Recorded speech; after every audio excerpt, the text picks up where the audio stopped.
আসসালামু আলাইকুম, hello everyone, welcome to EV academy. আমি তোমাদের রোমাইসা আপু from Sylhet MAG Osmani medical college.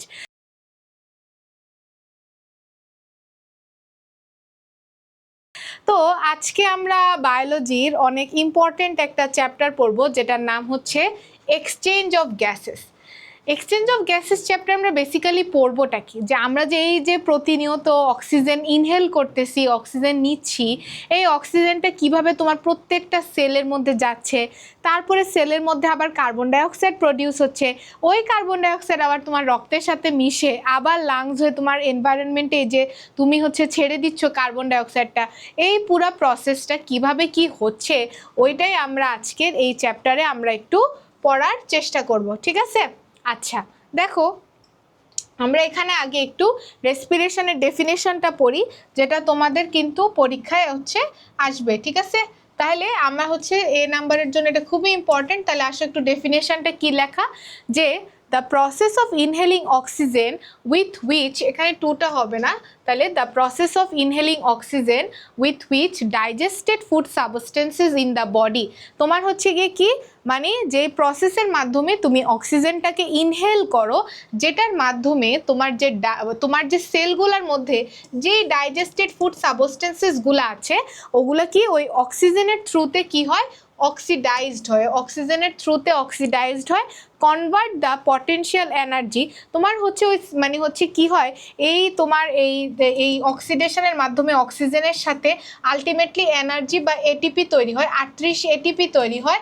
এই এটিপিটাই তোমার বডির যত ফাংশন আছে আমাদের সব কিছু করতে আমাদেরকে হেল্প করে। তো এই জন্যই বলছে যে পটেনশিয়াল এনার্জিকে একটা ইউজেবল একটা এনার্জিতে কনভার্ট করে, আর কি করে, অ্যান্ড এলিমিনেট কার্বন ডাইঅক্সাইডটাকে এলিমিনেট করে, এটাকেই বলা হয় রেসপিরেশন। তাহলে আমি একটু আবার বলতেছি, যে যেই প্রসেসের মাধ্যমে তুমি অক্সিজেনটাকে ইনহেল করতেছো, যেটার মাধ্যমে ডাইজেস্টিভ যে ফুড সাবস্টেন্সেস আছে বডির মধ্যে, এগুলো অক্সিডাইজড হইতেছে, তারপরে যে তোমার কনভার্ট করতেছে তোমার পটেনশিয়াল এনার্জিকে একটা ইউজেবল কাইনেটিক এনার্জিতে, আর কার্বন ডাইঅক্সাইডকে এলিমিনেট করতেছে, এটাকেই আমি বলতেছি রেসপিরেশন। আচ্ছা, আমার সেলুলার লেভেলে আমার সেলগুলোতে বেসিক্যালি কি হয়, তুমি ধরো এটা একটা সেলের মধ্যে কি থাকে, ডাইজেস্টেড ফুড সাবস্টেন্সেস, তুমি যে সারাদিন যা কিছু খাইলা, এগুলো তো আলটিমেটলি তোমার ব্লাডের মাধ্যমে তোমার সেলের ভিতরে যায়।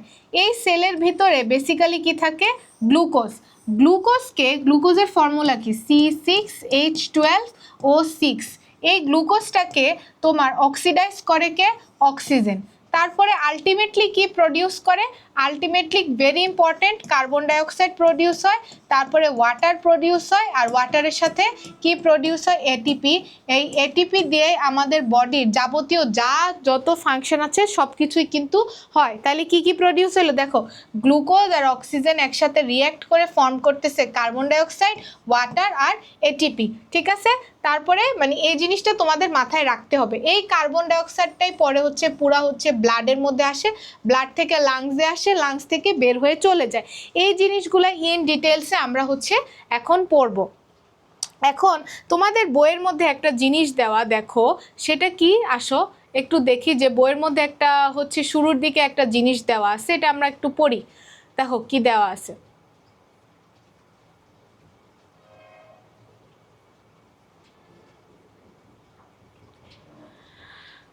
আচ্ছা, এই যে দেখো তোমাদের বইয়ের মধ্যে দেখবা যে এই ফিগারটা দেওয়া আছে। তো এই ফিগারটা দিয়ে আমি কি বুঝতেছি, দেখো আমার গাছের মধ্যে কি হয়, ফটোসিনথেসিস। আসলে বেসিক্যালি ব্যাপারটা আমরা যে কার্বন ডাইঅক্সাইডটা রিলিজ করতেছি, প্লান্টসরা কি করে, এই কার্বন ডাইঅক্সাইডটা রিসিভ করে কিসের জন্য, ওদের ফটোসিনথেসিসের জন্য। এই কার্বন ডাইঅক্সাইডটাই কি করে, ওরা এই কার্বন ডাইঅক্সাইডের থ্রুতে ওরা আলটিমেটলি কি প্রডিউস করে, এই কার্বন ডাইঅক্সাইডের থ্রুতে ওরা ফটোসিনথেসিসে আলটিমেটলি বাই প্রোডাক্ট হিসেবে কি রিলিজ করে, অক্সিজেন। তোমার বাই প্রোডাক্ট হিসেবে রিলিজ করে অক্সিজেন। এই অক্সিজেনটাই আমরা অ্যানিমেলসরা বা হিউম্যানসরা আবার রিসিভ করে আমাদের বডিতে কি হয়, রেসপিরেশনের মাধ্যমে আমরা কি প্রডিউস করি, কার্বন ডাইঅক্সাইড, যেটা আমরা নিঃশ্বাসের মাধ্যমে ছেড়ে দেয়, আর এই কার্বন ডাইঅক্সাইডটা আবার কে রিসিভ করে, তোমার প্লান্টস রিসিভ করে তাদের ফটোসিনথেসিস প্রসেসে। আই হোপ তোমরা জিনিসটা বুঝতে পারছো। মানে আমি কি বললাম, গাছের মধ্যে কি হয়, ফটোসিনথেসিস, ফটোসিনথেসিসে বাই প্রোডাক্ট হিসেবে কি প্রডিউস হয়, অক্সিজেন। অক্সিজেনটা কে রিসিভ করতেছে, আমরা হিউম্যানসরা রিসিভ করে রেসপিরেশন করতেছি। রেসপিরেশন আমাদের বডিতে কি প্রডিউস হচ্ছে, কার্বন ডাইঅক্সাইড। কার্বন ডাইঅক্সাইডটা আমরা আবার ছেড়ে দিচ্ছি, সেই কার্বন ডাইঅক্সাইডটাই রিসিভ করতেছে হচ্ছে তোমার প্লান্টস। তাহলে কার্বন ডাইঅক্সাইডটা কারা রিসিভ করতেছে, কার্বন ডাইঅক্সাইডটা রিসিভ করতেছে হচ্ছে প্লান্টসরা। আচ্ছা, এখানে অনেক একটা মজার একটা এমসিকিউ আছে যেটা তোমাদের প্রায় আসে, যে ধরো তুমি হচ্ছে রাত্রেবেলা একটা গাছের নিচে ঘুমানোটা কি সেফ নাকি সেফ না, বলো তো এটার উত্তর কি হবে? একটু বুদ্ধি করে বলো যে তোমার রাত্রেবেলা একটা বড় একটা, ধরো তুমি একটা বট গাছের নিচে ঘুমায় আসো, তো is this safe or not? আচ্ছা, এটার অ্যান্সারটা হচ্ছে no, this is not safe. কেন? এখন কারণটা কি বলো তো? গাছের দিনের বেলা বেসিক্যালি ফটোসিনথেসিস হয়। ফটোসিনথেসিসের জন্য আমাদের কি লাগবে, সূর্যের আলো। তো বেসিক্যালি ফটোসিনথেসিসটা গাছের মধ্যে দিনের বেলা হয়। তো তখন কিন্তু রাত্রেবেলা কি হয়, রাত্রেবেলা ফটোসিনথেসিস বন্ধ হয়ে যায়, যার কারণে কি হয়, অক্সিজেনটা হচ্ছে গিয়ে আসা বন্ধ হয়ে যায়। ঠিক আছে, মানে তুমি যদি একটা গাছের নিচে রাত্রেবেলা থাকো, ফটোসিনথেসিস হচ্ছে না, তার মানে গাছ কি অক্সিজেন হচ্ছে রিলিজ করতেছে না, কিন্তু গাছেরও কিন্তু রেসপিরেশন হয়। গাছও কিন্তু হিউম্যানসদের মতো রেসপিরেশন করে, অক্সিজেন নেয় আর কার্বন ডাইঅক্সাইড রিলিজ করে। আমরা যেমন অক্সিজেন নেই আর কি রিলিজ করি, কার্বন ডাইঅক্সাইড। গাছেরও কিন্তু রেসপিরেশন হয়, গাছের ফটোসিনথেসিসও হয়, রেসপিরেশনও হয়। তো যাই হোক, তো রাত্রেবেলা গাছের ফটোসিনথেসিসটা বন্ধ থাকে, বাট রেসপিরেশন তো চলতেছে। তো রেসপিরেশনে কি রিলিজ হবে, অক্সিজেন নিবে, কার্বন ডাইঅক্সাইড রিলিজ করবে। আবার আমরাও কি করব, অক্সিজেন নিচ্ছি, কার্বন ডাইঅক্সাইড রিলিজ করতেছি। তো যখন এত বেশি কার্বন ডাইঅক্সাইড চারপাশে জমা হবে, তখন কিন্তু তার ব্রিদিং প্রবলেম বা শ্বাসকষ্ট দেখা দিতে পারে। এর জন্য রাত্রেবেলা একটা বড় একটা গাছের নিচে বসাটা, মানে ঘুমানো বা বসা what ever, it is not that much of safe thing to do. ঠিক আছে, মানে এখানে ব্রিদিং প্রবলেম হইতে পারে। তো এই জিনিসটা তোমাদের এমসিকিউতে আসে যে রাত্রেবেলা যদি তোমরা গাছের নিচে ঘুমাও, হোয়াট ক্যান হ্যাপেন, তো তোমরা অ্যান্সার দিবা ব্রিদিং প্রবলেম। আচ্ছা, তাহলে এই জিনিসটা আমরা সবাই বুঝে গেলাম। এখন আসো আমরা একেবারে এই যে তুমি রেসপিরেশন করতেছো, এটার মেইন যে মেইন অর্গান কোনটা, লাংস। এই লাংস বা এই রেসপিরেটরির যে পুরো সিস্টেমটা, এটা কি কি জিনিস দিয়ে তৈরি বা এটার মধ্যে কি কি ইনক্লুডেড, আমরা এটাই আজকের চ্যাপ্টারে একদম ডিটেইলসে পড়বো। তাহলে দেখো, তোমার যে অক্সিজেন আর কার্বন ডাইঅক্সাইড এক্সচেঞ্জ হইতেছে, তো তোমার রেসপিরেটরি, এই পুরো রেসপিরেটরি সিস্টেমের মাধ্যমে জিনিসটা হচ্ছে। তো একটা রেসপিরেটরি সিস্টেমের মধ্যে কি কি জিনিস থাকে, আসো আমরা একটু দেখি। তোমার প্রথমেই থাকে হচ্ছে নেজাল ক্যাভিটি। তোমার নাকের যে দুই ছিদ্র, এই দুই ছিদ্রকে বলা হয় হচ্ছে নস্ট্রিলস। কি বলে, নস্ট্রিলস। নস্ট্রিলসের মাধ্যমেই তুমি অক্সিজেন নিচ্ছ আর কার্বন ডাইঅক্সাইড হচ্ছে রিলিজ করতেছো। ঠিক আছে, তাহলে কি, তাহলে নস্ট্রিলসের মাধ্যমে তুমি কি তুমি অক্সিজেন নিচ্ছ আর কার্বন ডাইঅক্সাইড রিলিজ করতেছো। তো এই যে আমরা যেটাকে নাক বলি আর কি, তো ওইটাকে বেসিক্যালি বলা হচ্ছে তোমার নেজাল ক্যাভিটি। এই যে এই রিজিয়নটাকে আমরা কি বলতেছি, এই রিজিয়নটাকে আমরা বলতেছি নেজাল ক্যাভিটি। কি বলছি আমরা, নেজাল ক্যাভিটি। নেজাল ক্যাভিটির পরে আসতেছে হচ্ছে ফ্যারিংস, ফ্যারিংসের পরে আসতেছে ল্যারিংস। ফ্যারিংস আর ল্যারিংস নিয়ে আমরা ডিটেলসে পড়বো।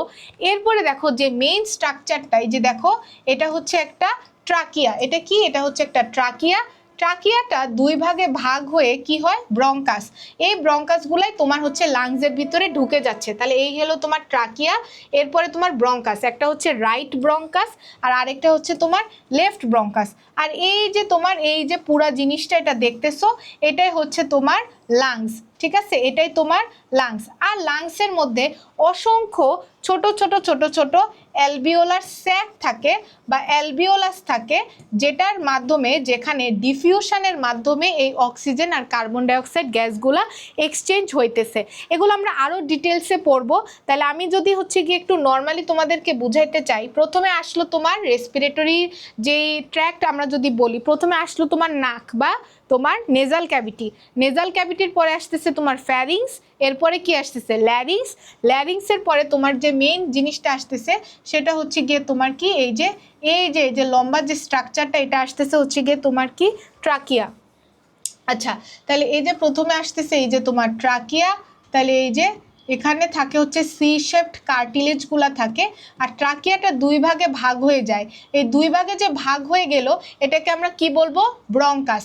তারপরে এই যে আমার একটা রাইট লাং আসতেছে, আর এরপরে এই যে এটার সাথে আমার আসতেছে হচ্ছে গিয়ে একটা লেফট লাং, ঠিক আছে? তাহলে একটা লেফট লাং আসতেছে, তাহলে এটা হচ্ছে আমার কি, এগুলো কি, এটা হচ্ছে আমার ব্রঙ্কাস, ঠিক আছে, ব্রঙ্কাস। আচ্ছা, তারপরে এখন এই লাংসকে একটা মেমব্রেন, এই লাংসটা একটা মেমব্রেন দিয়ে কাভার্ড থাকে, এই যে মানে একটা মেমব্রেনের মাধ্যমে লাংস কাভার্ড করা থাকে, ঠিক আছে? এই মেমব্রেনটাকে বলা হয় হচ্ছে প্লুরা। কি বলে এই মেমব্রেনের নাম কি, প্লুরা, ঠিক আছে? এই মেমব্রেনের নাম হচ্ছে প্লুরা, ঠিক আছে? প্লুরাল মেমব্রেন বলি আর কি আমরা। এটা স্পেলিংটা দেখে নাও, PLUEURA, প্লুরা, ঠিক আছে? তাহলে লাংসের কাভারিংয়ের নাম কি, লাংসের কাভারিংয়ের নাম হচ্ছে প্লুরা। তাহলে আমি বললাম কি, ট্রাকিয়া, তারপরে তোমার ব্রঙ্কাস, আর এই হচ্ছে তোমার লাংস। এখন আসো একটা রেসপিরেটরি সিস্টেমে কি কি থাকে প্রত্যেকটা নিয়ে ইন ডিটেলস আমরা এখন পড়ব। এখন যে অর্গানগুলো তোমার রেসপিরেশনের সাথে ইনভলভড এদেরকে রেসপিরেটরি সিস্টেম বলে। কি কি আছে একটু আমরা দেখি। Nasal cavity and nasal passage আছে, তোমার ফ্যারিংস আছে, তোমার ল্যারিংস আছে, তোমার ট্রাকিয়া আছে, ব্রঙ্কাস আছে, লাংস আছে, and last but not the least এখানে আছে হচ্ছে তোমার ডায়াফ্রাম। তাহলে এখানে কি আছে, তোমার ডায়াফ্রাম আছে। তাহলে কি কি আছে আপুর সাথে সাথে একটু বলো। নেজাল ক্যাভিটি আর নেজাল প্যাসেজ আছে, তোমার ফ্যারিংস আছে, ল্যারিংস আছে, ট্রাকিয়া আছে, ব্রঙ্কাস আছে, লাং আছে, আর last but not the least কি আছে, তোমার ডায়াফ্রাম। এখন আসো নেজাল ক্যাভিটি আর নেজাল প্যাসেজ নিয়ে তোমার বইয়ের মধ্যে কি বলা আছে আমরা একটু দেখি। আমরা একটু এখান থেকে দেখি যে নেজাল ক্যাভিটির মধ্যে কি বলা আছে। নেজাল ক্যাভিটি তো আমরা বুঝতেছি যে আমরা এখানে তো দেখলামই যে নেজাল ক্যাভিটি বলতে আমরা কোন জায়গাটাকে বুঝাচ্ছি, নেজাল ক্যাভিটি বলতে আমরা কোন স্পেসটাকে বুঝাচ্ছি। নেজাল ক্যাভিটি বলতে আমরা নেজাল ক্যাভিটি বলতে আমরা এই রিজিয়নটাকে বুঝাচ্ছি, এই যে তোমার এই যে নাকের মধ্যে যে রিজিয়নটা থাকে এই রিজিয়নটাকে বুঝাচ্ছি। আর এটা নিয়ে এখন দেখি একটু বইয়ে কি বলা আছে দেখো। নেজাল ক্যাভিটি আর নেসাল প্যাসেজে হচ্ছে nose is the beginner of respiratory system. তুমি যে অক্সিজেন নিবা, কার্বন ডাইঅক্সাইড ছাড়বা, এটা শুরু হচ্ছে কি দিয়ে, তোমার নোজ দিয়ে। তাহলে nose is the beginner of the respiratory system. এটা হচ্ছে একটা ট্রায়াঙ্গুলার হলো অর্গান। এটা কি, এটা একটা এরকম ট্রায়াঙ্গুলার অর্গান না, ঠিক আছে? তাহলে এটা কি একটা ট্রায়াঙ্গুলার হলো organ situated above the buccal cavity. Buccal cavity বলতে তোমার মুখটাকে বোঝাচ্ছে। এই বাক্কাল ক্যাভিটি বা ওরাল ক্যাভিটির উপরে থাকতেছে তোমার নেজাল ক্যাভিটি বা তোমার নোজ। এটা একটা ট্রায়াঙ্গুলার হলো অর্গান, ঠিক আছে? এটা কি করে, it helps to sense the smell of A substance. যে কোনো সাবস্টেন্সের স্মেল নিতে সাহায্য করে। তোমার নোজের মধ্যে অলফ্যাক্টরি নার্ভ নামে একটা নার্ভ আছে, ঠিক আছে? অলফ্যাক্টরি নার্ভ, কি নাম বলো আমার সাথে সাথে, অলফ্যাক্টরি নার্ভ।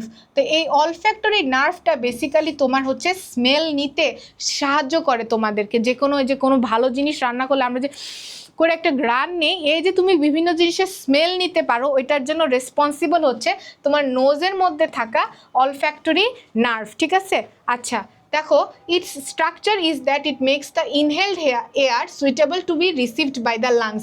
তোমার নোজের মধ্যে বা নাকের মধ্যে অনেকগুলো সিলিয়া থাকে, যারা কিনা তুমি যে নিঃশ্বাস নিতেছো তোমার বাতাসের মধ্যে যে ডাস্ট পার্টিকেল থাকে এগুলাকে ট্র্যাপ করে ফেলে। মানে নোজের কাজটাই হইতেছে বাতাসটাকে একটা হচ্ছে এমন একটা পজিশনে নেওয়া যেটা তোমার লাংসটা রিসিভ করতে পারবে, লাংস বা ফুসফুস সেটাকে রিসিভ করতে পারবে, ঠিক আছে? আচ্ছা দেখো, the nasal passage extends from an aperture in front of the nose and up to the pharynx behind. মানে নেজাল ক্যাভিটিটা হচ্ছে গিয়ে তোমার নস্ট্রিল থেকে ফ্যারিংস পর্যন্ত এক্সটেন্ডেড।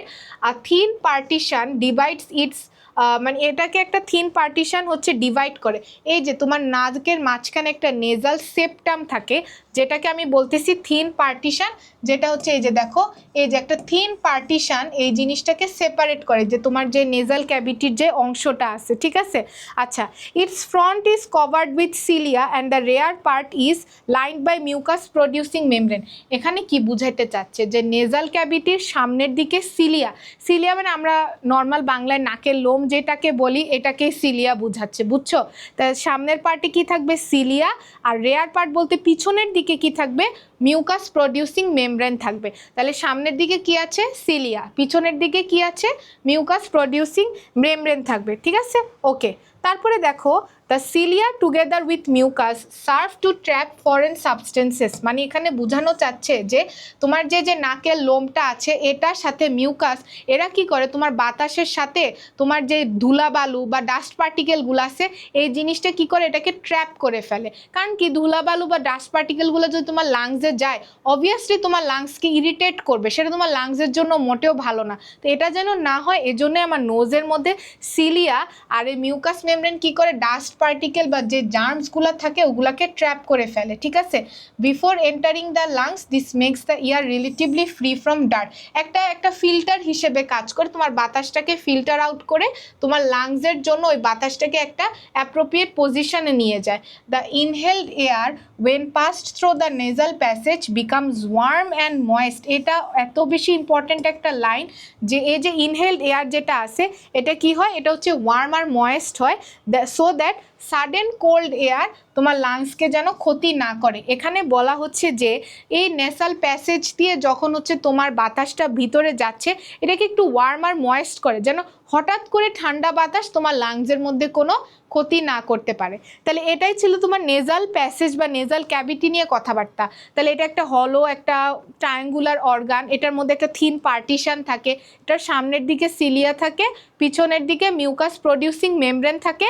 আর এই মিউকাস প্রডিউসিং মেমব্রেন আর তোমার সিলিয়াটা কি করে ডাস্ট পার্টিকেলগুলোকে ট্র্যাপ করতে সাহায্য করে। ওকে, এখন আসো আমরা পরের পার্টে যাই, সেটা হচ্ছে ফ্যারিংস। তাহলে দেখো এই ফ্যারিংস জিনিসটা কি, ফ্যারিংস জিনিসটা বোঝার জন্য মানে নেজাল ক্যাভিটির যে পরের পার্ট সেটাই হচ্ছে বেসিক্যালি আমার ফ্যারিংস। এখন দেখো ফ্যারিংসটা আমরা এখন একটু ছবি দেখি। এই যে এই ছবিটার মধ্যে তুমি ফ্যারিংসটা ভালো মতন করে বুঝতে পারবা। একটা ফ্যারিংসের তিনটা পার্ট থাকে, একটা নেজোফ্যারিংস, একটা ওরোফ্যারিংস আর একটা হচ্ছে হাইপোফ্যারিংস। তোমার এই যে নেজাল ক্যাভিটি, এই যে দেখো এটা হচ্ছে সেই তোমার নেজাল ক্যাভিটি। নেজাল ক্যাভিটির পরপরেই যে পার্টটা শুরু হচ্ছে এটাকে আমি বলতেছি হচ্ছে ফ্যারিংস। তোমরা একটু খেয়াল করো, ছবিটা একটু ভালো মতন করে খেয়াল করো। তাহলে এই যে নেজাল ক্যাভিটির পরপরই যে পার্টটা শুরু হচ্ছে এই রিজিয়নটাকে আমি বলতেছি হচ্ছে ফ্যারিংস। আর ফ্যারিংসের পরেই যেটা শুরু হচ্ছে সেটা হচ্ছে তোমার ল্যারিংস। এখন এই ফ্যারিংসের এখানে অনেক কয়েকটা ইম্পর্টেন্ট জিনিসপত্র লেখা আছে যেটা তোমাকে বুঝতে হবে। আসো আমরা একটু বই থেকে দেখি যে কি লেখা আছে। সি, এখানে ফ্যারিংস নিয়ে লেখা আছে একটা জিনিস যে if we open our mouth the pharynx can be seen at the back of the mouth. তুমি মুখ খুলে একদম মুখের একদম পিছন সাইডে তুমি ফ্যারিংসটাকে দেখতে পারবা। আচ্ছা, it extends behind the nasal passage.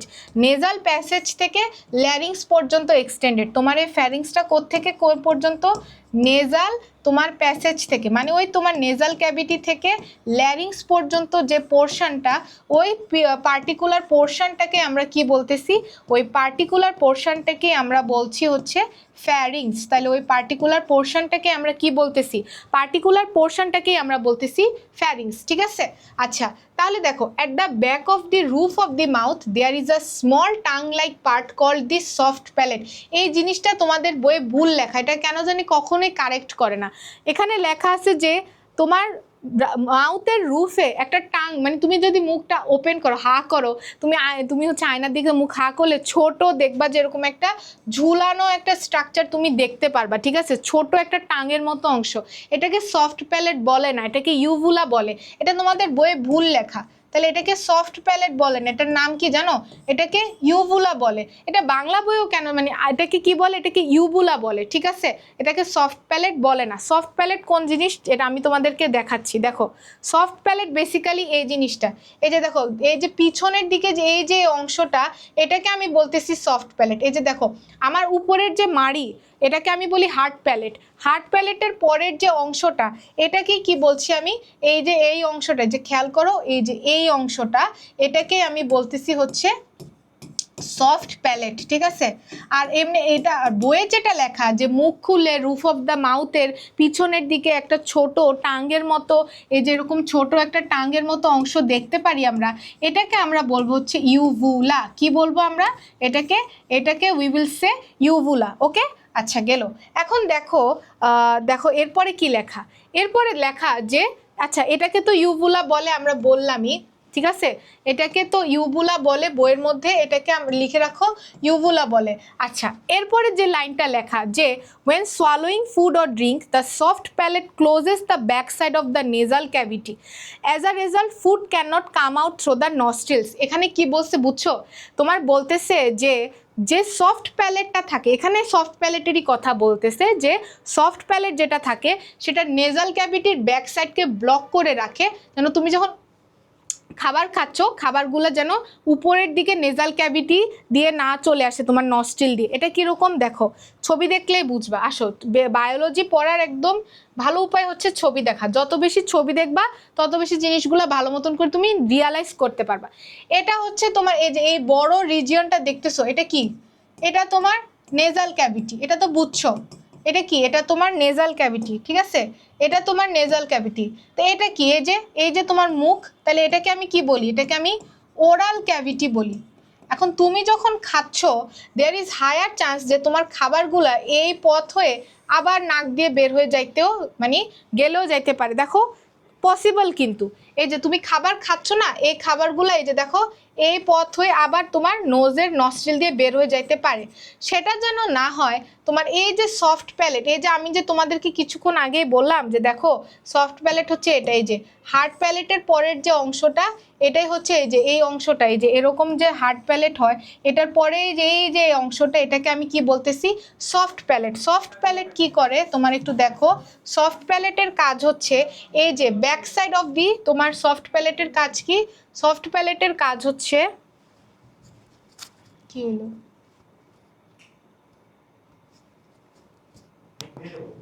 আচ্ছা তাহলে কি বলতেছিলাম যে হার্ড প্যালেটের সাথে যেই যে একটা এক্সটেন্ডেড রিজিয়ন থাকে এটাকে কি বলে? Soft palette.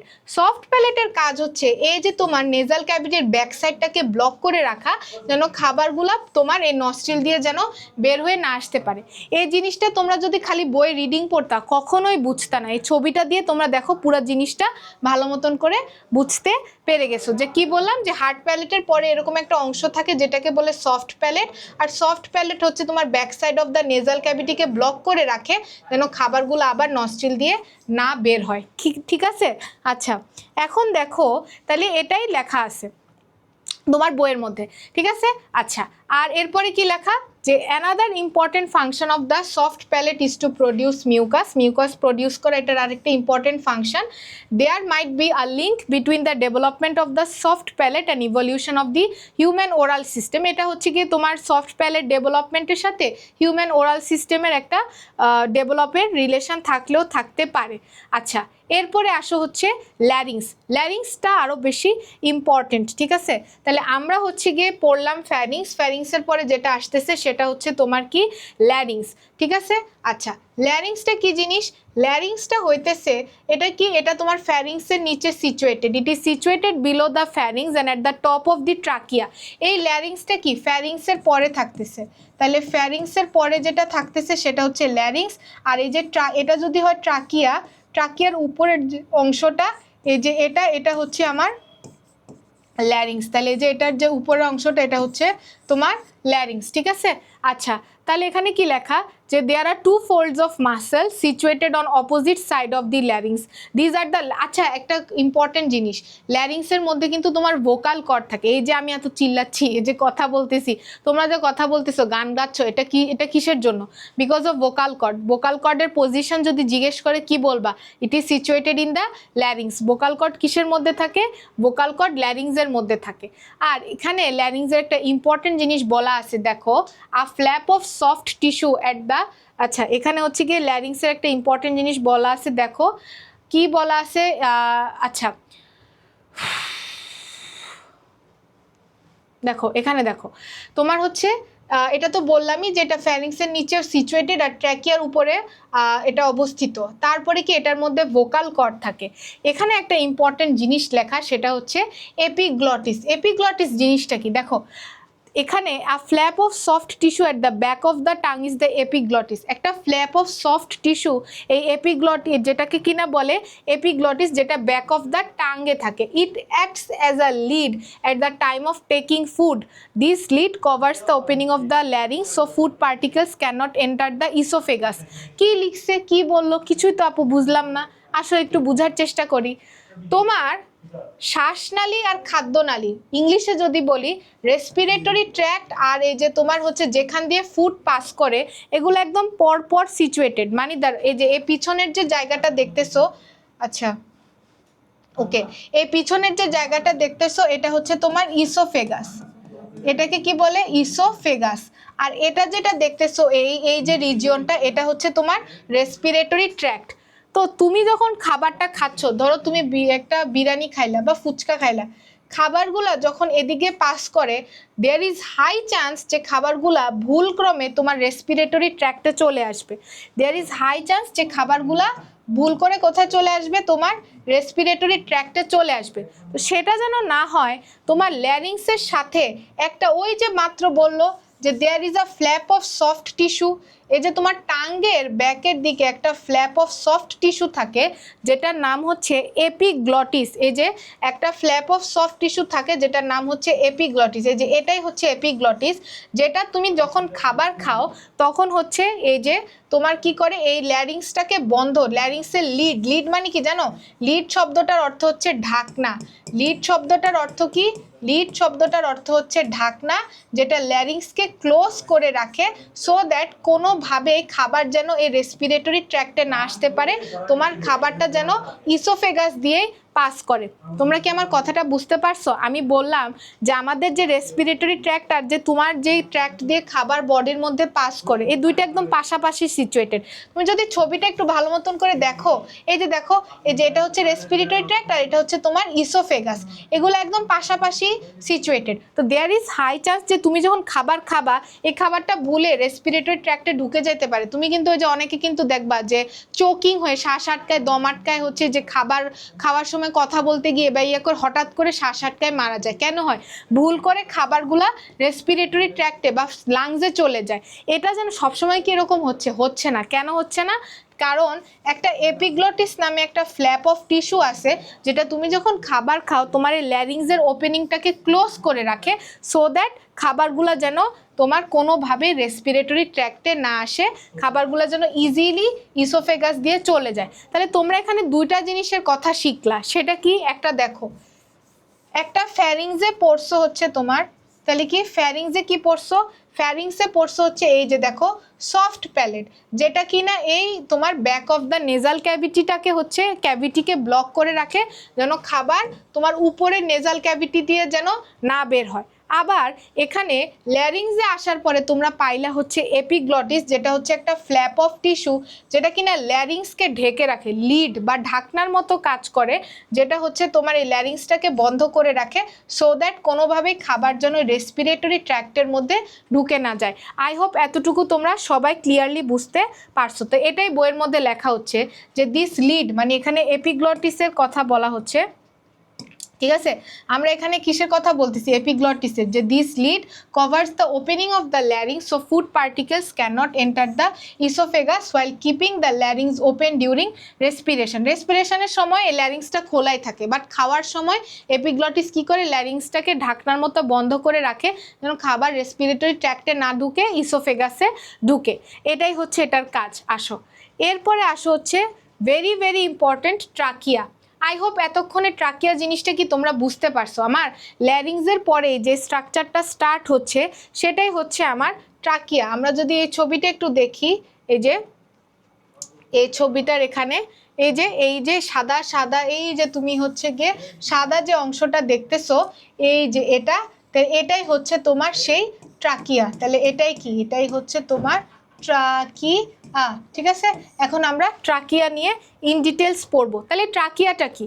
এটা একটা লম্বা টিউব, এটাকে ওয়াইন্ড পাইপও বলা হয়, উইন্ড পাইপও বলে, ঠিক আছে? এটাকে কি? এটাকে উইন্ড পাইপও বলা হয়, এটাকে উইন্ড পাইপও বলা হয়। তাহলে আমি এখানে কি বললাম? যে এটা হচ্ছে একটা লম্বা টিউব, যেটা হচ্ছে lies in front of the oesophagus. ওই যে পিছনে যে খাবারের যে নালীটা ছিল ওইটার সামনে হচ্ছে তোমার এই ট্রাকিয়াটা থাকে, যেটা কিনা একটা লম্বা tube and extends from the larynx downward into the thoracic cavity. তোমার হচ্ছে larynx থেকে পরে এটা thoracic cavity মানে তোমার বুকের যে রিজিয়নে এটা এক্সটেন্ড করে।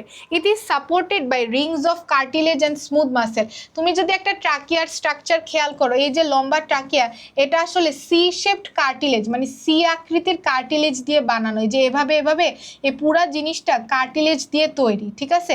এটার মধ্যে কি থাকে, ট্রাকিয়াটা কি দিয়ে তৈরি, কেউ যদি তোমাকে জিজ্ঞেস করে কি বলবা, এই ট্রাকিয়াটা made of what, made of this made of cartilage. এই জিনিসটা তোমাকে মনে রাখতে হবে যে এটা কি দিয়ে বানানো, এটা কার্টিলেজ দিয়ে বানানো। তাহলে it is supported by rings of cartilage and smooth muscle. The inner layer of the trachea is covered with mucus membrane and cilia.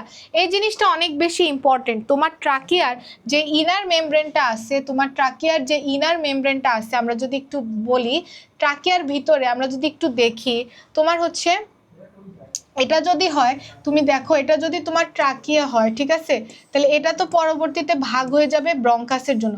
ট্রাকিয়ার ভিতরে এরকম ছোট ছোট কি থাকে, ট্রাকিয়ার ভিতরে এরকম ছোট ছোট কি থাকে জানো, ট্রাকিয়ার ভিতরে এরকম ছোট ছোট কি থাকে, সিলিয়া থাকে আর মিউকাস মেমব্রেন থাকে, যেটা তোমার যেমন নেজাল ক্যাভিটির মধ্যে ছিল ওই রকমই তোমার এরকম সিলিয়া থাকে, ঠিক আছে। সিলিয়াটা কি, ওই যে তোমার তোমার হচ্ছে ছোট ছোট, এগুলো আসলে চুলের মতো ছোট, যেটা কি করে, যেটা হচ্ছে ওই যে তোমার হচ্ছে ডাস্ট আর জার্মসগুলোকে, ডাস্ট পার্টিকেল আর জার্মসগুলোকে ট্র্যাপ করে। তাহলে এই সিলিয়ার কাজ কি, ডাস্ট পার্টিকেল আর জার্মসটাকে ট্র্যাপ করাই হইতেছে তোমার এই ট্রাকিয়ার কাজ। তাহলে এটা এই সিলিয়াগুলোর কাজ কি, ট্র্যাপস ডাস্ট পার্টিকেল অ্যান্ড জার্মসগুলোকে কি করে, ওরা হচ্ছে ট্র্যাপ করে, ঠিক আছে। আচ্ছা, তাহলে এখানে কি দেখলাম আমি, যে এটার কি আছে, এটার মিউকাস মেমব্রেন আর হচ্ছে কি সিলিয়া আছে, যেটা কিনা এই ডাস্ট পার্টিকেল আর জার্মসগুলোকে ট্র্যাপ করে, ঠিক আছে।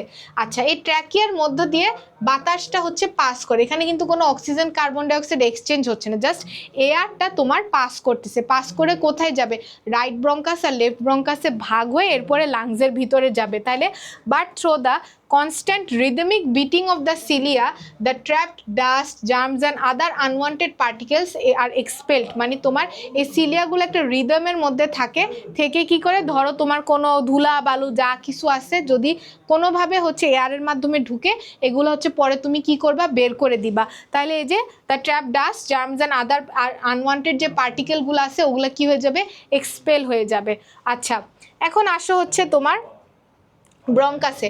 ব্রঙ্কাস জিনিসটা কি, আমি তো বললামই, ধরো তোমার যদি এটা হয় হচ্ছে তোমার ট্রাকিয়া, ট্রাকিয়াটা পরবর্তীতে ভাগ হয়ে যাবে দুইটা ভাগে, এই ভাগটাকে আমি বলতেছি হচ্ছে তোমার ব্রঙ্কাস। এই ভাগটাকে আমি কি বলতেছি, ব্রঙ্কাস। দুই ভাগে ভাগ হয়ে যাবে, একটা হচ্ছে তোমার রাইট ব্রঙ্কাস, একটা হচ্ছে তোমার রাইট ব্রঙ্কাস আর আরেকটা হচ্ছে তোমার লেফট ব্রঙ্কাস। তাহলে এটা দুই ভাগে ভাগ হয়ে যাবে, একটা হচ্ছে তোমার রাইট ব্রঙ্কাস আর আরেকটা কি, আরেকটা হচ্ছে তোমার লেফট ব্রঙ্কাস, ঠিক আছে।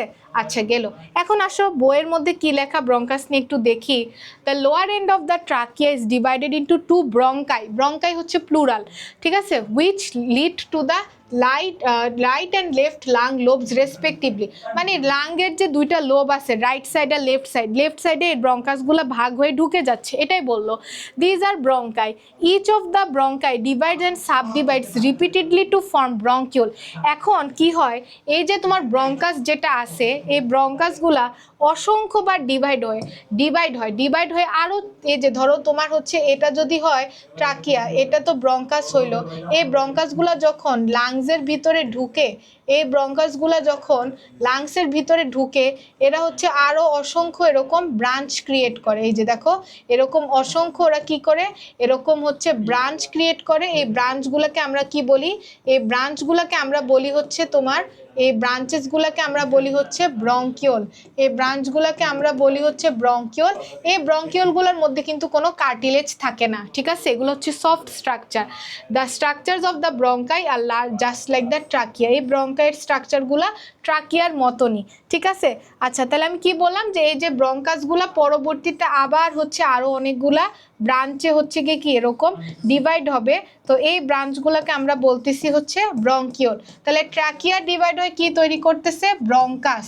রাইট অ্যান্ড লেফট ব্রঙ্কাস, আর ব্রঙ্কাসগুলো ডিভাইড হয়ে কি তৈরি করতেছে, ব্রঙ্কিওল। তো তোমরা পরবর্তীতে একটা ডিজিজের নাম পড়বা যেটার নাম হচ্ছে ব্রঙ্কাইটিস, মানে এই ব্রঙ্কাসের ভিতরে যখন ইনফ্লামেশন হয় তখন এটাকে আমরা বলি হচ্ছে ব্রঙ্কাইটিস। এটা তোমরা যখন ডিজিজ পার্টে পড়বা তখন পড়বা, আমি জাস্ট বলে রাখলাম যে ব্রঙ্কাসের মধ্যে যখন ইনফ্লামেশন হয় তখন এটাকে আমরা কি বলবো, ব্রঙ্কাইটিস। ঠিক আছে, আচ্ছা এখন আসো আমরা এখন একদম মেইন পার্টে চলে আসছি, সেটা হচ্ছে তোমার লাংস। এখন আমরা লাংস নিয়ে ইন ডিটেলস পড়বো। আচ্ছা তোমার লাংসটা কোথায় থাকে বলো তো? লাংসটা থাকে তোমার হচ্ছে থোরাসিক ক্যাভিটির মধ্যে। লাংস কোথায় থাকে?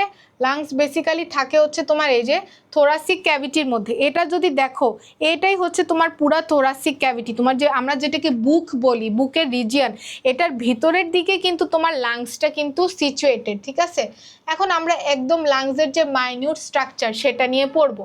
আচ্ছা তোমার কয়টা লাংস আছে বডির মধ্যে বলো তো? দুইটা, একটা রাইট লাং আর আরেকটা কি তোমার লেফট লাং। তাহলে এই যে একটা হচ্ছে রাইট সাইডেড লাং আর আরেকটা আসতেছে হচ্ছে গিয়ে লেফট সাইডেড লাং। তোমাদের কিন্তু পরীক্ষাতে সুন্দর করে এই লাংয়ের ছবিটা আঁকতে হবে। এই লাং আঁকানো কোনো ব্যাপারই না, এটা খুবই ইজি ফিগার, তোমরা সুন্দর করে সবাই ফিগারটা কিন্তু আঁকাবা। আসো আমরা এখন লাংস নিয়ে একদম ডিটেলসে পড়বো। তাহলে কি লেখা আছে?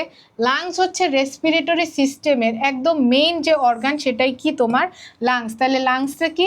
Lungs are the main organ of the respiratory system. The right and left lungs are situated on either side of the heart within the thoracic cavity. তোমাদের তো ওই যে দেখাইলাম থোরাসিক ক্যাভিটি, এটা যদি মাঝখান দিয়ে তোমার হচ্ছে গিয়ে হার্ট হয়, ঠিক আছে, এটা যদি হার্ট হয়, হার্টের দুই পাশে আর কি এরকম তোমার লাংসটা সিচুয়েটেড। এই যে দুই পাশে, হার্টের দুই পাশে কি তোমার এই লাংসটা সিচুয়েটেড, এটাই বলা আছে। ঠিক আছে, এই লাংটা কিরকম? লাংটা হচ্ছে অনেক বেশি কি হয়, অনেক বেশি স্পঞ্জি হয়। তাহলে লাংটা কেমন হয়? লাংটা হচ্ছে কি অনেক বেশি স্পঞ্জি হয়, এটা হচ্ছে সফট হয়। ঠিক আছে, এটা কি অনেক বেশি সফট হয় আর লাইট রেডিশ ইন কালার হয়। তাহলে এটা কেমন হয়? এটা হচ্ছে গিয়ে তোমার স্পঞ্জি হয়, তারপরে কেমন হয় তোমার সফট হয়, তারপরে কেমন হয় তোমার লাইট রেডিশ কালার হয়। তাহলে এটার কালারটা কিরকম হয়? এটার কালারটা হয় হচ্ছে লাইট রেডিশ কালার। তাহলে its colour is light reddish in colour. ঠিক আছে, এখন তোমার লাংসের রাইট লাং যেটা, এটা হচ্ছে 3 লোবড আর লেফট যেটা সেটা হচ্ছে 2 লোব। ঠিক আছে, এটা হচ্ছে আমি বুঝাই তোমাদেরকে বলতেছি। দেখো তুমি যদি এই লাংটা একটু খেয়াল করো তাহলে আমি কি বললাম, রাইট সাইডেরটার মধ্যে কয়টা লোব থাকবে? 3টা। লেফট সাইডের মধ্যে কয়টা লোব থাকবে? 2টা। এই যে একটু খেয়াল করো, এই যে এই একটা ভাগ, এই একটা ভাগ, আর এই যে নিচে আরেকটা ভাগ। তাহলে রাইট সাইডের মানে ডান দিকের যে লাং সেটার কয়টা লোব? 1টা, 2টা, 3টা।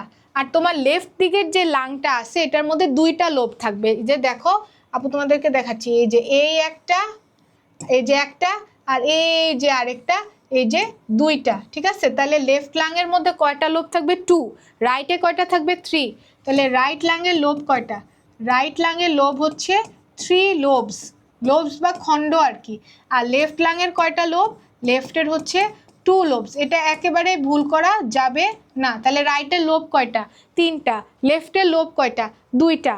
কেউ যদি ভুল করছো খাবা মাইর। ঠিক আছে, তাহলে ভুল করা যাবে না। ঠিক আছে, আচ্ছা এখন দেখো তোমার হচ্ছে লোবের কথাটা তো আমরা বললাম, পুরাটা লাং একটা হচ্ছে ডাবল লেয়ার্ড মেমব্রেন দিয়ে কাভার্ড করা থাকে, যেটাকে আমরা বললাম হচ্ছে প্লিউরা। এই প্লিউরা জিনিসটা বোঝা অনেক ইম্পর্টেন্ট। তোমার আমাদের বডিতে যে সফট অর্গানগুলো আছে সবগুলারই একটা মেমব্রেন থাকে, একটা কাভারিং থাকে। যেমন হার্টের কাভারিংয়ের নাম কি? পেরিকার্ডিয়াম। তো ওই রকমই লাংসের একটা কাভারিং আছে যেটাকে আমরা কি বলি? যেটাকে আমরা বলি হচ্ছে প্লুরা। ঠিক আছে, যেটাকে আমরা বলি প্লুরা। আর এটা হচ্ছে একটা ডাবল লেয়ার্ড মেমব্রেন। এটা কি? এটা হচ্ছে একটা ডাবল লেয়ার্ড মেমব্রেন। ঠিক আছে, the space between the 2 layers contains a fluid. তোমার লাংসটা কন্টিনিউয়াসলি হচ্ছে এক্সপ্যান্ড হচ্ছে আর কন্ট্রাক্ট করছে, এক্সপ্যান্ড হচ্ছে কন্ট্রাক্ট হচ্ছে। তো এটা কিন্তু ফ্রিকশন ক্রিয়েট করতে পারে থোরাসিক ক্যাভিটির সাথে, বা হচ্ছে তোমার থোরাসিক ক্যাভিটির যে রিবসগুলো আছে ওইটার সাথে। সেটা যেন না হয়, এটা এই তোমার প্লুরার মধ্যে কিছু লিকুইড থাকে, ঠিক আছে, পানি জাতীয় পদার্থ থাকে যেটা কিনা ফ্রিকশনটাকে প্রিভেন্ট করে। তাহলে কি বলবো? বললো, the space between the two layers contains a fluid, this saves lungs from friction, লাংকে হচ্ছে ফ্রিকশন থেকে তোমার বাঁচায়। The lungs rub against the thorax, ওই যে থোরাসিক ক্যাভিটির সাথে রাব করে, তো সেটা যেন ফ্রিকশন না ক্রিয়েট করে জন্য এই প্লুরাল মেমব্রেনের মধ্যে কি থাকে, পানি থাকে, ঠিক আছে। আচ্ছা, তাহলে এটার মধ্যে কি থাকে, এটার মধ্যে হচ্ছে গিয়ে তোমার পানি থাকে। এখন আসো হচ্ছে আমরা এই যে প্লুরাল জিনিসটা কি, এটা একটু বুঝি। দেখো, এটা আমাদের একদম প্রথম স্লাইডে দেওয়া আছে। আচ্ছা, আসো একটু দেখি। এই যে এখানে যেটা আছে সেটাই হচ্ছে আমাদের প্লুরা। কোনটা প্লুরা? এই যে এই ছবির মধ্যে তোমরা যদি দেখো, এই যে এখানে লেখাই আছে see pleural cavity filled with fluid. এই যে দেখো, এই যে একটা নীল কালারের একটা জিনিস দেখতেছো না, এই যে পুরো লাংসটাকে এরকম সারাউন্ড করে রাখতেছে, এই জিনিসটাই হচ্ছে প্লুরা, ঠিক আছে। এটা হচ্ছে ডাবল লেয়ার থাকে, আর এটার মধ্যে এরকম লিকুইড থাকে, এই যে এটার মধ্যে এরকম পানির মতো কি থাকে, ফ্লুইড থাকে, যেটা হচ্ছে কি না কি করে, সেটা হচ্ছে তোমার ফ্রিকশনটাকে প্রিভেন্ট করে, ঠিক আছে। আচ্ছা, গেল। আর এখানে যে আমরা পড়লাম যে রাইট লোব যেটা, এটা 3টা লোব থাকে। আর এই যে তোমরা যে পড়ছিলা না যে ব্রঙ্কাসটা হইতেছে তোমার কি হয়, ব্রঙ্কাসটা আরো ডিভাইড হয়ে ব্রঙ্কিউল তৈরি করে। এই যে দেখো, এটা তোমার যদি ট্রাকিয়া হয়, এটা 2 ভাগে ভাগ হইলো, হয়ে যে দেখো আরো অনেকগুলা ব্রাঞ্চ ক্রিয়েট করলো, বললাম না। এই যে এই ব্রাঞ্চগুলোর নাম কি বলো তো, কিছুক্ষণ আগেই পড়াইছি। ব্রাঞ্চগুলোর নাম হচ্ছে ব্রঙ্কিওল। ব্রাঞ্চের নাম কি? ব্রাঞ্চের নাম হচ্ছে ব্রঙ্কিওল, ঠিক আছে। আচ্ছা, এখন আসো হচ্ছে আমরা লাংসের একদম মেইন যে স্ট্রাকচারটা ভিতরের কি আছে ওইটা নিয়ে আমরা একটু এখন ডিসকাস করব। আচ্ছা, একটা লাংসের ইউনিটকে আমরা কি বলি জানো? একটা লাংসের ইউনিটকে আমরা বলি অ্যালভিওলাস। কি বলি? অ্যালভিওলাস। একটা লাংসের মধ্যে অসংখ্য, তুমি বলতে পারো অ্যাট অ্যাবাউট 480 মিলিয়ন তোমার কি থাকে, অ্যালভিওলাস থাকে। কি থাকে? অ্যালভিওলাস। মানে একটা লাংসের মধ্যে বা একটা ফুসফুসের মধ্যে অসংখ্য এরকম ছোট ছোট ছোট ছোট অ্যালভিওলাস থাকে, যেটার মাধ্যমে বেসিক্যালি তোমার অক্সিজেন আর কার্বন ডাইঅক্সাইডটা এক্সচেঞ্জ হচ্ছে। এই যে তোমরা যদি দেখো এই ছবিটা একটু খেয়াল করো, এই যে এগুলো মানে এই ছোট ছোটগুলোকে আমরা বলতেছি অ্যালভিওলার স্যাক। এই যে দেখো যে কত অসংখ্য 480 মিলিয়ন, মানে নাম্বারটা একটু ইমাজিন করার চেষ্টা করো যে কত হাজার হাজার অ্যালভিওলাস একটা লাংসের ভিতরে থাকতে পারে। আর এই অ্যালভিওলাসের মাধ্যমে তোমার হচ্ছে বডিতে অক্সিজেন আর কার্বন ডাইঅক্সাইডটা বেসিক্যালি এখানে মানে লাংসের থ্রুতে ট্রান্সপোর্টেড হচ্ছে। এখন বলবো আপু কিভাবে হচ্ছে, আসো কিভাবে হচ্ছে এটা একটু বুঝি। একটা তোমার যদি এটা হচ্ছে একটা সাপোজ এটা যদি অ্যালভিওলাস হয়, একটা অ্যালভিওলাসের আশেপাশে অসংখ্য মাইনিউট কি থাকে, ক্যাপিলারিস থাকে। কি থাকে? ক্যাপিলারি। ক্যাপিলারি আশা করি তোমরা জানো। ক্যাপিলারি মানে হচ্ছে এই যে তোমার ব্লাড ভেসেল যেগুলো যখন অনেক একদম চিকন চিকন আরও চিকন চিকন ভেসেলে কনভার্ট হয়, ওগুলাকে আমরা বলি ক্যাপিলারি। একটা হচ্ছে অ্যালভিওলাসের আশেপাশে এরকম অসংখ্য ব্লাড ভেসেল থাকে। এই যে এরকম ব্লাড ভেসেল এটাকে সারাউন্ড করে রাখে। তুমি যদি এই ছবিতেও খেয়াল করো, এটা হচ্ছে একটা অ্যালভিওলাস, আর এটার আশেপাশে দেখো এই যে তোমার একটা এই যে পালমোনারি আর্টারি যেটা, এটাকে এরকম সারাউন্ড করে রাখছে। তোমরা যদি তোমাদের বইয়ের ফিগারেও দেখতে চাও অসুবিধা নেই, দেখতে পারো। এই যে এই ছবিটা দেখো, অ্যালভিওলাসকে অসংখ্য এই যে ব্লাড ভেসেলগুলো কি করে রাখছে, ব্লাড ভেসেল এরকম সারাউন্ড করে রাখছে। সি এই যে এগুলো কিন্তু এই যে নীল, তারপরে তুমি যে এই যে ইয়াটা দেখতেছো নীল কালার লাল কালার, এগুলো সবগুলোই হইতেছে তোমার ব্লাড ভেসেল। এখন কি হয় আসো একটু দেখি তোমার কি হবে। এখন কি হয় একটু দেখো, মনোযোগ দাও। তুমি যখন করে নিঃশ্বাস নিলা, কি ঢুকতেছে? তুমি যখন বড় করে একটা নিঃশ্বাস নিচ্ছ, তোমার ভিতরে ঢুকতেছে অক্সিজেন, ঠিক আছে। তখন কি হয়, এই অক্সিজেনটা ডিফিউশন প্রসেসের মাধ্যমে, খেয়াল করো এই অক্সিজেনটা কোন প্রসেসের মাধ্যমে, অক্সিজেনটা ডিফিউশন প্রসেসের মাধ্যমে তোমার এই অ্যালভিওলাস থেকে এই ব্লাড ভেসেলের মধ্যে ঢুকতেছে। কোন প্রসেসের মাধ্যমে বলো? প্রসেসের নাম কি? ডিফিউশন। ডিফিউশন প্রসেসের মাধ্যমে অ্যালভিওলাস থেকে অক্সিজেনটা এই ব্লাড ভেসেলের মধ্যে ঢুকে যাচ্ছে। আর ওই যে তোমার বডি কার্বন ডাইঅক্সাইড প্রডিউস করছে, প্রত্যেকটা সেলের মধ্যে যে কার্বন ডাইঅক্সাইডটা প্রডিউস হইলো, ওই কার্বন ডাইঅক্সাইডটা আবার ব্লাডে আসবে। ব্লাড থেকে ওইটা কোথায় যাবে? হার্টে। হার্ট থেকে কোথায় যাবে? লাংসে। লাংসের মধ্যে ধরো এই ব্লাড ভেসেলের মধ্যে কি থাকে? Carbon dioxide. কার্বন ডাইঅক্সাইডটা এখন এই ব্লাড ভেসেল থেকে অ্যালভিওলাসের মধ্যে ঢুকবে।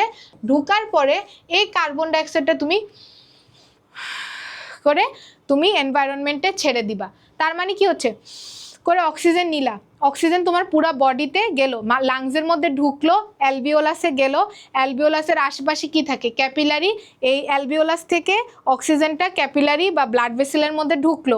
এই অক্সিজেনটা পরে প্রথমে হচ্ছে ব্লাডের যে আরবিসি থাকে, আরবিসির সাথে অক্সি হিমোগ্লোবিন প্রডিউস করবে। অক্সি হিমোগ্লোবিন যুক্ত যে ব্লাড, এটা কোথায় যাবে, হার্টে যাবে, হার্টের বেসিক্যালি লেফট চেম্বারে যাবে, ওইখান থেকে এটা পুরা বডিতে আমার সার্কুলেটেড হয়ে যাবে।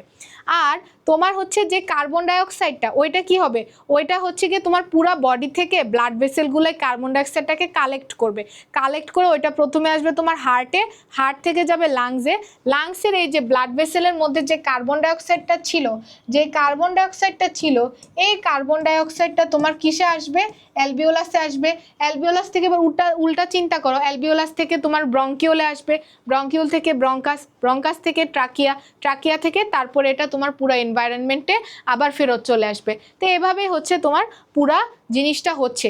এই ছবিটা তোমরা চেষ্টা করবা পরীক্ষার খাতায় আঁকার। এটা আঁকাইতে বেশি কমপ্লেক্স লাগলে তোমরা হচ্ছে না, এটা এত কমপ্লেক্স কিছু না, এই ছবিটা আঁকাই দিয়ে আসবা। এখানে এত হচ্ছে গিয়ে তোমাদেরকে তোমরা জাস্ট এটা হচ্ছে মানে হেডিং দিয়ে দিলেই হবে, মানে তোমরা এটাকে এভাবে আঁকাইলেও হবে, বুঝছো। তোমরা এটা যদি একটু পরীক্ষার হলে আঁকাই দিয়ে আসতে পারো, টিচাররা দেখবা এত খুশি হবে যে তুমি হচ্ছে কি এভাবে করে দাঁড়াও রেড পেন দিয়ে আঁকাই দেখাই, যে তুমি হচ্ছে গিয়ে এভাবে করে এই যে অ্যালভিওলাসটা আঁকলা, এভাবে করে তুমি একটা অ্যালভিওলাস দিবা, অবশ্যই পেন্সিল দিয়ে আঁকাবা। আর এটার পাশে হচ্ছে তুমি দিবা হচ্ছে এরকম একটা সরি আপু একটু বেশি বড় করে আঁকায় ফেলছি, আর একটু ছোট করে আঁকায় দেখাই, তাহলে আমি দেখাচ্ছি। তাহলে ধরো তুমি এটা একটা আঁকলা হচ্ছে তোমার অ্যালভিওলাস আঁকাইলা, তারপরে এটার পাশে তুমি একটা এরকম ব্লাড ভেসেল দিলা, এখানে হচ্ছে তুমি দেখাইলা যেগুলো হচ্ছে তোমার আরবিসি, আচ্ছা এই যে ব্লাড ভেসেলের মধ্যে, তারপরে তুমি দেখাবা যে অক্সিজেনটা এখান থেকে এখানে ঢুকতেছে, আর এই যে ব্লাড ভেসেল থেকে কার্বন ডাইঅক্সাইডটা বের হয়ে যাচ্ছে, যে উপরের দিকে অ্যারো দিয়ে দিবা। এই জিনিসটাই হচ্ছে গিয়ে তুমি এখানে লেখা, তারপরে হেডিং দিবা যেটা হচ্ছে একটা অ্যালভিওলাস, এই যেটা হচ্ছে একটা অ্যালভিওলাস, আর এটা হচ্ছে তুমি দিবা যেটা হচ্ছে বেসিক্যালি ক্যাপিলারি, ঠিক আছে। এই ছবিটা তোমরা অবশ্যই আঁকানোর চেষ্টা করবা, এটা আঁকাবাই, এটা খুবই সহজ। এই যে ছবির মধ্যে এটাই দেখা আছে, দেখো এই যে এটাকে বলা হচ্ছে ক্যাপিলারি, এটা হচ্ছে তোমার অ্যালভিওলাস, অক্সিজেন ইন, অক্সিজেন ঢুকতেছে আর কার্বন ডাইঅক্সাইড আউট, এটাও লিখতে পারো যে অক্সিজেন ইন লিখলা, অক্সিজেন ঢুকতেছে ব্লাড ভেসেলের মধ্যে, carbon dioxide out, blood vessel থেকে কার্বন ডাইঅক্সাইডটা অ্যালভিওলাসে যাচ্ছে, অ্যালভিওলাস থেকে পরে এটা লাংসের মাধ্যমে এনভায়রনমেন্টে বের হয়ে চলে যাবে। তো এইভাবে হচ্ছে মেইনলি তোমার এই এক্সচেঞ্জটা হইতেছে। আর কোন প্রসেসের মাধ্যমে, অবশ্যই আমাকে মনে রাখতে হবে, this is happening through diffusion. ডিফিউশনের মাধ্যমে, ডিফিউশন কি, হায়ার কনসেন্ট্রেশন থেকে লোয়ার কনসেন্ট্রেশনে জিনিসপত্র পাস হয়। অ্যালভিওলাসের মধ্যে অক্সিজেনের কনসেন্ট্রেশন অনেক বেশি থাকবে, ওইখান থেকে ব্লাড ভেসেলে চলে যাবে অক্সিজেন, আর ব্লাড ভেসেলের কার্বন ডাইঅক্সাইডের ডিফিউশনের মাধ্যমে কোথায় চলে যাবে, অ্যালভিওলাসে, ঠিক আছে। তাহলে তোমরা এই জিনিসটা আই হোপ তোমরা ভালো মতন করে বুঝছো। আচ্ছা, তাহলে আমরা যেটা পড়তেছিলাম যে অ্যালভিওলাস থেকে তোমার ব্লাড ভেসেলগুলাতে হচ্ছে অক্সিজেন আর কার্বন ডাইঅক্সাইডটা কিভাবে এক্সচেঞ্জ হয়, তোমার ডিফিউশন প্রসেসের মাধ্যমে, তাই না? কোন প্রসেসের মাধ্যমে? ডিফিউশন প্রসেসের মাধ্যমে। এখন এই অ্যালভিওলাসটা বেসিক্যালি খুবই একটা তোমার হচ্ছে পাতলা একটা এপিথেলিয়াল টিস্যু লেয়ার দিয়ে হচ্ছে এটা সারাউন্ডেড থাকে। তাহলে এটা কি, এটা বেসিক্যালি এপিথেলিয়াল টিস্যুর একটা পাতলা লেয়ার দিয়ে সারাউন্ডেড থাকে। আচ্ছা, তাহলে এটা ছিল হচ্ছে গিয়ে তোমার অ্যালভিওলাসের মধ্যে অক্সিজেন আর কার্বন ডাইঅক্সাইডটা কিভাবে এক্সচেঞ্জ হচ্ছে, এতটুক পর্যন্ত আমরা হচ্ছে ভালো মতন করে পড়লাম। তো তোমাদের সিকিউতে হচ্ছে তোমাদেরকে লাংসের একটা ফিগার দিয়ে, ধরো একটা লাংসের ফিগার দিয়ে দিবে, দেওয়ার পরে তোমার পুরা লাংসটা হচ্ছে এক্সপ্লেন করতে বলবে। তো তখন তোমরা সুন্দর করে পয়েন্ট পয়েন্ট করে লাংস রিলেটেড যা কিছু ইনফরমেশন বইয়ের মধ্যে দেওয়া আছে, আপু তোমাদেরকে অলরেডি লাংস পুরাটা ভালো মতন করে পড়াইলাম, যেটা 3টা লোব আছে, রাইট ব্রঙ্কাস লেফট ব্রঙ্কাস আছে, রাইট লাং যেটা সেটা 3টা লোব, লেফট লাং যেটা সেটা 2টা লোব, বাকি আদার্স যে অ্যালভিওলাস বা যা যা ইনফরমেশন তোমাদেরকে আমি শিখাইলাম এগুলো হচ্ছে তোমরা দিয়ে দিলে সুন্দর মতো। আর অবশ্যই লাংসের একটা ফিগার ভালো মতন করে এঁকে দিয়ে আসতে হবে, তাহলে দেখবা তোমরা 4-এ 4 পেয়ে যাইতেছো। 4-এ 4 না দিলেও তোমাকে অবশ্যই 3 দিবেই, ঠিক আছে। আর এই লাংসের ডেসক্রিপশনটা কিন্তু সবচেয়ে বেশি ইম্পর্টেন্ট, কারণ এটার সিকিউ সব বোর্ড কোশ্চেনে আসবে, সিকিউ ডি নাম্বারে, ইটস আ মাস্ট। আচ্ছা, এখন আমরা নেক্সট টপিকে এখন যাব। তো one of the most important topic যেটা হচ্ছে তোমার এই ব্রিদিং, তুমি যে এই যে ইনহেলেশন করতেছো এক্সহেলেশন করতেছো, এটা তোমরা কিভাবে করতেছো, এটা হচ্ছে সবচেয়ে বেশি ইম্পর্টেন্ট টপিক, যে how this things are going on. এটা জানার আগে আমাদেরকে এই রেসপিরেশনের সাথে আমাদের কিছু মাসেলস রিলেটেড ওইটা নিয়ে একটু জানতে হবে। তো চলো আমরা একটু ওই মাসেলসগুলো নিয়ে একটু জানি। আচ্ছা, প্রথমে হচ্ছে এখানে এই ছবির মধ্যে আমরা ইন্টারকোস্টাল মাসল দেখতে পারতেছি, কিন্তু তারও আগে সবচেয়ে ইম্পর্টেন্ট যেটা জানার বিষয় সেটা হচ্ছে আমাদেরকে ডায়াফ্রাম নিয়ে জানতে হবে। তোমাদের CQA নাম্বারে হচ্ছে diaphragm, what do you mean by diaphragm বা হোয়াট ইজ ডায়াফ্রাম, এই কোশ্চেনটা অবশ্যই আসবে। ডায়াফ্রাম জিনিসটা কি?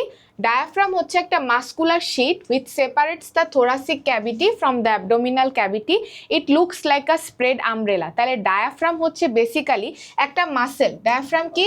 ডায়াফ্রাম হচ্ছে একটা মাসেল, একটা মাস্কুলার শিট। এটা এরকম থাকে যেটা বেসিক্যালি তোমার থোরাসিক ক্যাভিটি, ঠিক আছে, তোমার থোরাসিক ক্যাভিটিকে তোমার অ্যাবডোমিনাল ক্যাভিটি থেকে হচ্ছে আলাদা করে। তাহলে থোরাসিক ক্যাভিটি থেকে তোমার অ্যাবডোমিনাল যে ক্যাভিটিটা আছে সেটাকে কি করে? ওরা হচ্ছে আলাদা করে, ঠিক আছে। আচ্ছা,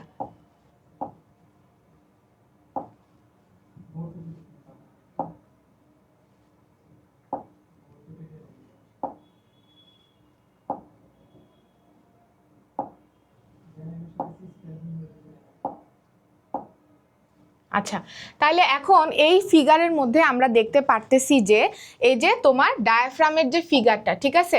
তাহলে দেখো ডায়াফ্রামের ডেফিনেশনে আমরা কি বলতেছি, যে the diaphragm is a muscular sheet with separates the thoracic cavity from the abdominal cavity, it looks like a spread umbrella. আচ্ছা, তোমাদেরকে এখানে একটা জিনিস বুঝতে হবে যে ডায়াফ্রামটা একটা, তোমরা তো ছাতা চিনো, রাইট? ছাতার মতো হচ্ছে গিয়ে এরকম হয়ে থাকে। তাহলে যখন এটা এরকম স্প্রেড হয়ে থাকে ছাতার মতো, তখন এটাকে বলা হয় হচ্ছে তোমার এক্সপ্যান্ডেড কন্ডিশন, ঠিক আছে। এটা হচ্ছে ডায়াফ্রামটার এক্সপ্যান্ডেড কন্ডিশন, ঠিক আছে। তাহলে এটা হচ্ছে ডায়াফ্রামটার এক্সপ্যান্ডেড কন্ডিশন। আর যখন ডায়াফ্রামটা এরকম একদম এরকম ফ্ল্যাট হয়ে থাকে, আমরা তখন বলি এটা হচ্ছে ডায়াফ্রামের, আমরা তখন কি বলি, এটা হচ্ছে ডায়াফ্রামটার কন্ট্রাক্টেড পজিশন। তাহলে এটা কি? এটা হচ্ছে ডায়াফ্রামের কন্ট্রাক্টেড পজিশন। তাহলে আমি কি বললাম, যখন হচ্ছে এটা এরকম ছাতার মতো হচ্ছে এরকম এক্সপ্যান্ড হয়ে থাকবে তখন এটা হচ্ছে তার এক্সপ্যান্ডেড কন্ডিশন, আর যখন হচ্ছে এটা এরকম ফ্ল্যাট হয়ে থাকবে তখন হচ্ছে ওইটা, এটা কি, এটার হচ্ছে এটার কন্ট্রাক্টেড কন্ডিশন, ঠিক আছে। কি এটা? Contracted condition. আচ্ছা, এই ডায়াফ্রামটা তাহলে কি বললাম, আপু কি বললাম, যে ডায়াফ্রামটা হচ্ছে বেসিক্যালি একটা মাসেলের শিট, ঠিক আছে। এটা একটা মাসেলের শিট যেটা তোমার থোরাসিক ক্যাভিটি, তাহলে উপরে যদি থোরাসিক ক্যাভিটি হয়, ঠিক আছে, থোরাসিক ক্যাভিটি বলতে কি বোঝায়? আমাদের যে বুকের রিজিয়নটা থোরাক্স, ঠিক আছে, ওইটা। আর নিচে কি থাকে? আমাদের অ্যাবডোমিনাল ক্যাভিটি, ঠিক আছে।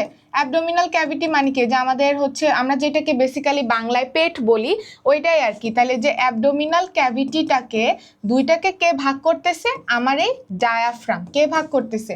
ডায়াফ্রাম। আর এই ডায়াফ্রামটাই হচ্ছে আমার রেসপিরেশনের একদম, যদি তুমি বলতে চাও একদম মেইন মাসেলটা হচ্ছে কোনটা? এই ডায়াফ্রাম, ঠিক আছে। এখন এই ডায়াফ্রামের ডেফিনেশন আসবে, আমার সাথে সাথে মুখস্থ করো। Diaphragm is a muscular sheet with separates the thoracic cavity from the abdominal cavity. Thoracic cavity থেকে অ্যাবডোমিনাল ক্যাভিটিটাকে কি করে?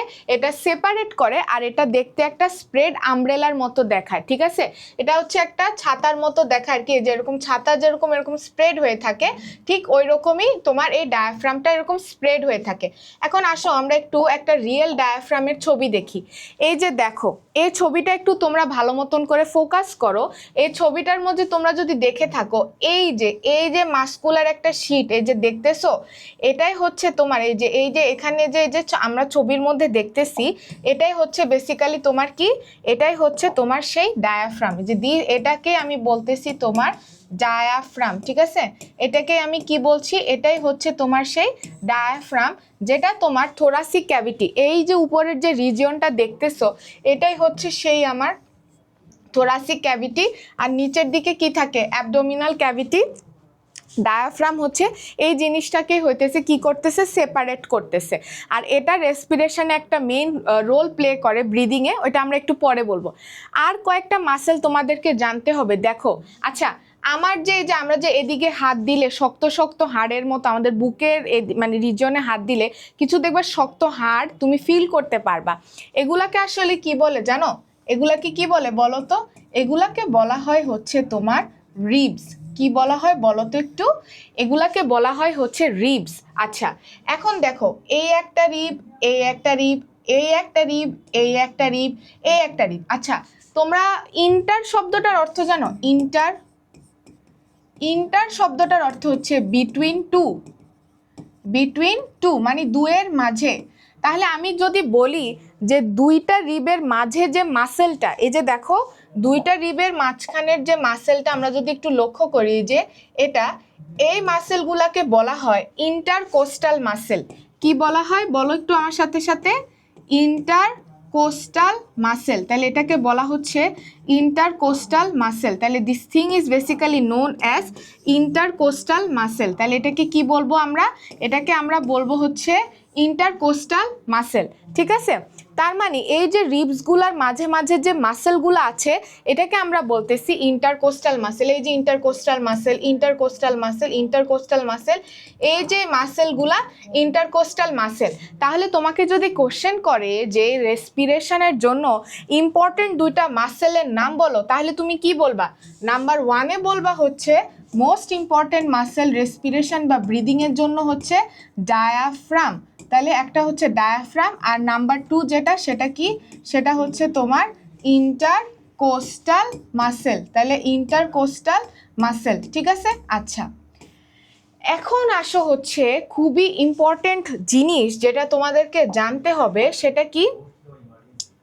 আমরা ব্রিদিং কিভাবে করতেছি তোমাদেরকে একটু বলে রাখি যে এই যে ইন্টারকোস্টাল মাসেল যেগুলো আছে এগুলোর মধ্যে কিন্তু নার্ভের ইনারভেশন দেওয়া। নার্ভের ইনারভেশন দেওয়া বলতে কি বোঝায়? মানে এগুলা তোমার নার্ভ বা বেসিক্যালি তোমার ব্রেইন দ্বারা কন্ট্রোলড হয়। ঠিক আছে? আচ্ছা, এখন আসো তোমাদেরকে একটা কনসেপ্ট আপু বোঝানোর একটু চেষ্টা করি। তোমরা অলওয়েজ একটা জিনিস মাথার মধ্যে সেট করে রাখবা, যদি ব্রিদিংয়ের মেকানিজম পরীক্ষায় আসে তাহলে কিভাবে জিনিসটাকে লিখতে হবে বা প্রসিড কিভাবে করতে হবে আগে আমরা জিনিসটা বুঝি। তোমরা একটা জিনিস মাথার মধ্যে সেট করে রাখবা, সেটা হচ্ছে এটা লিখে রাখো, diaphragm inversely proportional to lung. এটা হচ্ছে বোঝানোর জন্য, খবরদার এটা আবার পরীক্ষার হলে লিখে দিয়ে আসিও না। এটা কি? এটা হচ্ছে বোঝানোর জন্য। এটা কিন্তু পরীক্ষার খাতায় আবার এরকম diaphragm inversely proportional to lung এগুলা কিছু লেখা যাবে না। আমি জাস্ট তোমাদেরকে বোঝানোর জন্য বুঝাচ্ছি। তার মানে ডায়াফ্রাম আর লাং একটা আরেকটার অপোজিট কাজ করতেছে। ব্যাপারটা কীরকম আমি তোমাদেরকে বলি। দেখো আমি কি লিখছি? Inversely proportional. তার মানে কি? ডায়াফ্রাম যদি কন্ট্রাক্ট করে, ডায়াফ্রাম যদি কন্ট্রাক্ট করে আমার লাংস কি করবে? লাংস এক্সপ্যান্ড করবে। এটা তো বুঝতেছো ইনভার্সলি প্রপোর্শনাল কেন লিখতেছি। আর ডায়াফ্রাম যদি এক্সপ্যান্ড করে, ডায়াফ্রাম যদি এক্সপ্যান্ড করে তাহলে আমার লাংসের কি হবে? লাংস কি করবে? লাংস হচ্ছে কন্ট্রাক্ট করবে। বুঝতে পারছো? এতটুক তো বুঝছো। আমি আবারও বলতেছি, ডায়াফ্রাম হচ্ছে লাংসের ইনভার্সলি প্রপোর্শনাল। ডায়াফ্রাম যদি কন্ট্রাক্ট করে আমার লাংস কি করবে? এক্সপ্যান্ড। ডায়াফ্রাম যদি এক্সপ্যান্ড করে তাহলে আমার লাংসের কি হবে? লাংস কি করবে? কন্ট্রাক্ট। এখন আসো এটা কনসেপ্টটা আমরা একটু বুঝি। ডায়াফ্রাম এক্সপ্যান্ড হওয়া মানে কি? এই যে ডায়াফ্রামটা এরকম ছাতার মতো এরকম এক্সপ্যান্ড হয়ে থাকবে। ডায়াফ্রাম কন্ট্রাক্ট হওয়া মানে কি? ডায়াফ্রাম এরকম ফ্ল্যাট হয়ে থাকবে। এখন এটার সাথে তোমার থোরাসিক ক্যাভিটি রিলেশন আছে, তোমরা একটু ব্যাপারটা বোঝার চেষ্টা করো। ধরো, আচ্ছা ধরো এটা তোমার থোরাসিক ক্যাভিটি, আমি জাস্ট বুঝার জন্য তোমাকে বলতেছি। ধরো এটা তোমার থোরাসিক ক্যাভিটি, ঠিক আছে? তাহলে এটা হচ্ছে তোমার thoracic cavity. Suppose this is your thoracic cavity, ঠিক আছে? এখন আমি ধরো এমন করলাম, দেখো এই যে ডায়াফ্রামটা এরকম এক্সপ্যান্ড হয়ে আছে, তার মানে কি থোরাসিক ক্যাভিটির জায়গাটা কমে গেল না? দেখো এখানে স্পেস কি কম না? আর থোরাসিক ক্যাভিটির মধ্যে কি থাকে? লাংস থাকে। এখন ধরো তোমার ডায়াফ্রামটা তোমার একদম এরকম ফ্ল্যাট হয়ে আছে, এই যে এরকম ফ্ল্যাট হয়ে আছে, তাহলে কি যে থোরাসিক ক্যাভিটির জায়গা বেড়ে যাচ্ছে না? যে কত বড় একটা আমি রিজিয়ন পাচ্ছি। তোমরা কি আমার কথাটা বুঝতে পারতেছো? ডায়াফ্রাম যখন এরকম এক্সপ্যান্ড হয়ে থাকবে, ঠিক আছে, যে এরকম এক্সপ্যান্ড, তখন হচ্ছে থোরাসিক ক্যাভিটির এরিয়া কি কমে যাবে। থোরাসিক এরিয়ার যে ক্যাভিটিটা, থোরাসিক ক্যাভিটির যে এরিয়া, সেটা কি হবে, কমবে, রাইট। আর ডায়াফ্রাম যখন এরকম ফ্ল্যাট বা কন্ট্রাক্টেড অবস্থায় থাকবে, তখন কি হবে, কন্ট্রাক্টেড থাকবে, তখন থোরাসিক ক্যাভিটির যে এরিয়া সেটা কি বাড়বে। এতটুকু তো বুঝছো। এখন এই কনসেপ্ট আমরা একটু কাজে লাগাই। তুমি যখন হচ্ছে গিয়ে রেসপিরেশন করো, তখন কি হয় আসলে, তোমার ডায়াফ্রামটা, তুমি ধরো অক্সিজেন নিবা বা করে ইনহেল করবা, এখন এটা কিভাবে হচ্ছে, তোমার হচ্ছে ব্রেইন ডায়াফ্রামকে হচ্ছে সিগন্যাল পাঠায় কন্ট্রাক্ট হওয়ার জন্য। তো তখন কি হয়, তোমার ডায়াফ্রামটা এরকম কন্ট্রাক্টেড হয়ে যায়, এরকম ফ্ল্যাট হয়ে যায়। তখন কি হয়, থোরাসিক ক্যাভিটির হচ্ছে সারফেস এরিয়া বেড়ে যায়। যখন থোরাসিক ক্যাভিটির এরিয়া বা ভলিউম হোয়াটএভার, মানে ভলিউমটা এরকম বেড়ে যায়, এটা এরকম এক্সপ্যান্ড হয়ে যায়, যখন থোরাসিক ক্যাভিটির, মানে থোরাসিক ক্যাভিটিকে, আমার বুকের যে রিজিয়নটা, থোরাসিক ক্যাভিটির এরিয়াটা বা ভলিউমটা বেড়ে যাবে, তখন হচ্ছে আমার লাংসের ভিতরে প্রেশারটা কমে যাবে। কি বললাম, তখন কি হবে, এই যে আমার যে লাংস, এই যে আমার যে লাংসের ভিতরে কি হবে, প্রেশারটা কমে যাবে। তখন হচ্ছে গিয়ে লাংসের ভিতর প্রেশার কমে গেলে লাংসটা এরকম এক্সপ্যান্ড করবে, এক্সপ্যান্ড করে কি হবে, তোমার হচ্ছে, আমি তোমাকে বুঝাই বলি, ধরো লাংসটা যদি হচ্ছে এমন ছিল, তখন হচ্ছে গিয়ে লাংসগুলো হচ্ছে গিয়ে কি হবে, এক্সপ্যান্ড করবে। ধরো এখানে ছিল, এখান থেকে এটা এরকম এক্সপ্যান্ড হয়ে গেছে, তাহলে এটা কি হবে, এক্সপ্যান্ড করবে। কেন করলো, আবারও বলতেছি, ধরো তুমি হচ্ছে ইনহেল করবা, তখন ডায়াফ্রামটা এরকম ফ্ল্যাট হয়ে যাবে। ডায়াফ্রাম ফ্ল্যাট হলে কি হবে, ধরো ডায়াফ্রাম ফ্ল্যাট তো বলা যাবে না, ডায়াফ্রাম কি করলো, কন্ট্রাক্ট করলো। আমার সাথে সাথে পড়ো, ডায়াফ্রামটা কি করলো, কন্ট্রাক্ট। কন্ট্রাক্ট করলে কি বলছি, থোরাসিক ক্যাভিটির যে ভলিউম, থোরাসিক ক্যাভিটির ভলিউম হচ্ছে ইনক্রিজ করবে। থোরাসিক ক্যাভিটির ভলিউমটা যদি ইনক্রিজ করে, তাহলে কি হবে, আমার কি, আমি কি বলছি, ডায়াফ্রাম আর লাংস একটা আরেকটার উল্টা, তাহলে ডায়াফ্রাম কন্ট্রাক্ট করে লাংস কি করবে, লাংস হচ্ছে, মানে এখানে হচ্ছে আগে কি হবে, তোমার এই যে লাংসের মধ্যে হচ্ছে প্রেশার ডিক্রিজ করবে, প্রেশার ডিক্রিজ ইন লাংস, লাংসগুলা কি করবে, লাংসগুলা এক্সপ্যান্ড করবে। লাংস যখন এক্সপ্যান্ড করবে, তখন হচ্ছে বাইরের থেকে অক্সিজেনটা তোমার এই লাংসের ভিতরে ঢুকে যাবে, ঠিক আছে। মানে তোমার কি, when diaphragm will contract then thoracic cavity volume কি করবে, increase, after that pressure decreases in the lungs, then the lungs will expand and oxygen will enter the lungs, তখন কি হবে, অক্সিজেনটা লাংসের মধ্যে ঢুকে যাবে। এই হচ্ছে এই পুরো প্রসেসটা যে আপু লিখলাম, এটাই হচ্ছে তোমাদের ইনহেলেশন। কি বললাম আমি, এটা প্রসেসটা হচ্ছে আমার ইনহেলেশন। এখন তোমরা জিজ্ঞেস করতে পারো, আপু সবই বুঝলাম, কিন্তু থোরাসিক ক্যাভিটির ভলিউম বাড়লে আমার প্রেশার কেন কমতেছে, এটা তো বুঝলাম না। আচ্ছা, এটা হচ্ছে গিয়ে তোমাদেরকে এখন ক্লাস 10-এ বুঝতে হবে না, এটা একটা ল আছে, তোমরা হচ্ছে যখন ইন্টারে উঠবা, কেমিস্ট্রির সেকেন্ড পেপারের চ্যাপ্টার 1-এ একটা ল আছে, যেটাকে বলা হয় বয়েলস ল।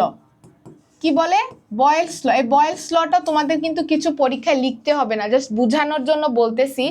বয়েলস ল বলে যে pressure is inversely proportional to volume, pressure ভলিউমের ইনভার্সলি প্রপোর্শনাল। তার মানে কি, ভলিউম যদি বাড়ে, প্রেশার কি হবে, প্রেশার কমবে। ভলিউম বাড়লে প্রেশার কি হবে, প্রেশার কমবে। আচ্ছা, তাহলে আমার ভলিউম যদি কমে, তাহলে প্রেশারের কি হবে, প্রেশারটা বাড়বে। আচ্ছা, এটা বোঝাই যায়, ধরো তুমি একটা বেলুনের কথা চিন্তা করো, লাংসটা কিন্তু বেলুনের মতোই, বুঝছো। বেলুনের মধ্যে হচ্ছে গিয়ে, বেলুন তুমি যখন ফুলাবা, তখন হচ্ছে গিয়ে কি হবে, তখন হচ্ছে মানে তখন প্রেশারটা একটু কম থাকবে। আর যখন বেলুনের ভলিউমটা তোমার হচ্ছে তুমি কমাই দিবা, ঠিক আছে, যে ধরো বেলুনটা হচ্ছে গিয়ে এত বড় ছিল, ওইখান থেকে বেলুনটা এরকম হচ্ছে গিয়ে ছোট হয়ে গেছে, তখন দেখবা যে বেলুনের ভিতরে ভলিউমটা কমে গেলে ভিতরের যে বাতাসগুলা, ওইটা হচ্ছে গিয়ে কি বেলুনের উপরে বেশি প্রেশার অ্যাপ্লাই করবে, তখন হচ্ছে গিয়ে প্রেশারটা বেড়ে যাবে। আমি কি বললাম, ধরো হচ্ছে যখন বেলুন এরকম বড় সাইজের থাকবে, ভিতরে কি থাকে, ধরো বাতাস আছে, তখন হচ্ছে এত বড় এরিয়ার মধ্যে বা এত বড় ভলিউমের মধ্যে বাতাসটা একটু কি কম প্রেশার অ্যাপ্লাই করবে।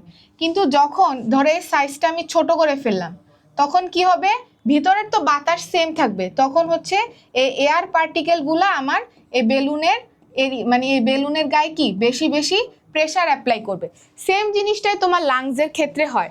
তোমাদেরকে এটা জাস্ট বোঝার জন্য বললাম, এগুলো তোমাদেরকে পরীক্ষায় অবশ্যই লিখতে হবে না। তোমরা যদি এতটুকু গুছায় লিখে দিয়ে আসতে পারো মোর দ্যান এনাফ। কি বলবা দেখো, যে when diaphragm contract the volume of the thoracic cavity increases, after that pressure decreases in the lungs, ঠিক আছে, then the lungs will expand and ultimately oxygen will enter the lungs। কি বললাম, যখন আমি তোমাদেরকে তো প্রথমে বললাম যে তোমরা মনে রাখবা যে diaphragm is inversely proportional to lungs।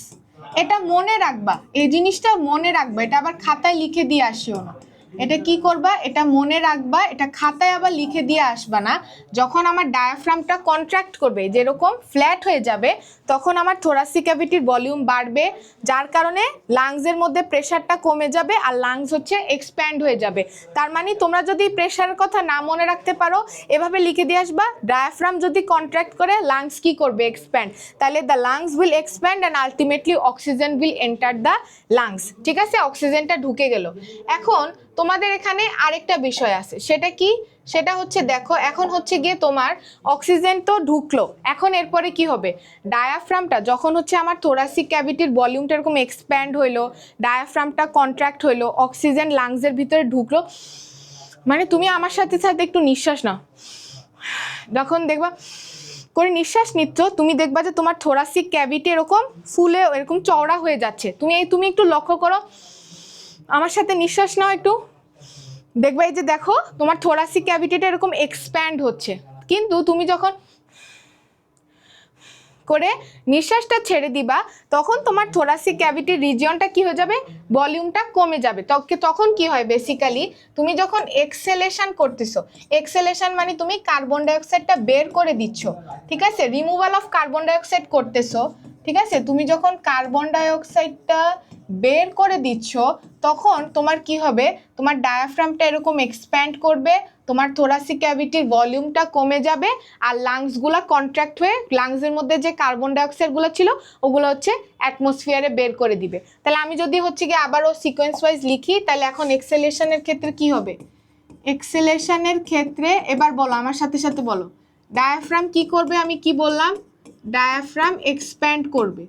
তাহলে ডায়াফ্রাম কি করবে, এক্সপ্যান্ড। ডায়াফ্রাম এক্সপ্যান্ড করলে কি হবে, থোরাসিক ক্যাভিটির ভলিউম কমে যাবে। তাহলে থোরাসিক ভলিউম অফ দি, তাহলে যে ভলিউম অফ thoracic cavity কি decreases, তাহলে volume of the thoracic cavity decreases, pressure in the lungs increases, pressure in the lungs কি হবে, ইনক্রিজ করবে। আলটিমেটলি কি হবে, তোমার ডায়াফ্রাম এক্সপ্যান্ড করলে লাংস কি করবে, লাংস কন্ট্রাক্ট করবে, আর carbon dioxide will be expelled out from the lung। ঠিক আছে, তাহলে এটা হচ্ছে এক্সেলেশন হবে, ডায়াফ্রাম এক্সপ্যান্ড করবে, volume of the thoracic cavity কমে যাবে, প্রেশার ইন দ্য লাংস কি করবে, ইনক্রিজ করবে, লাংস কি করবে, কন্ট্রাক্ট, তার কারণে কার্বন ডাইঅক্সাইডগুলো লাং থেকে বের হয়ে চলে যাবে। তো এটা ছিল তোমার টোটাল ব্রিদিং প্রসেস।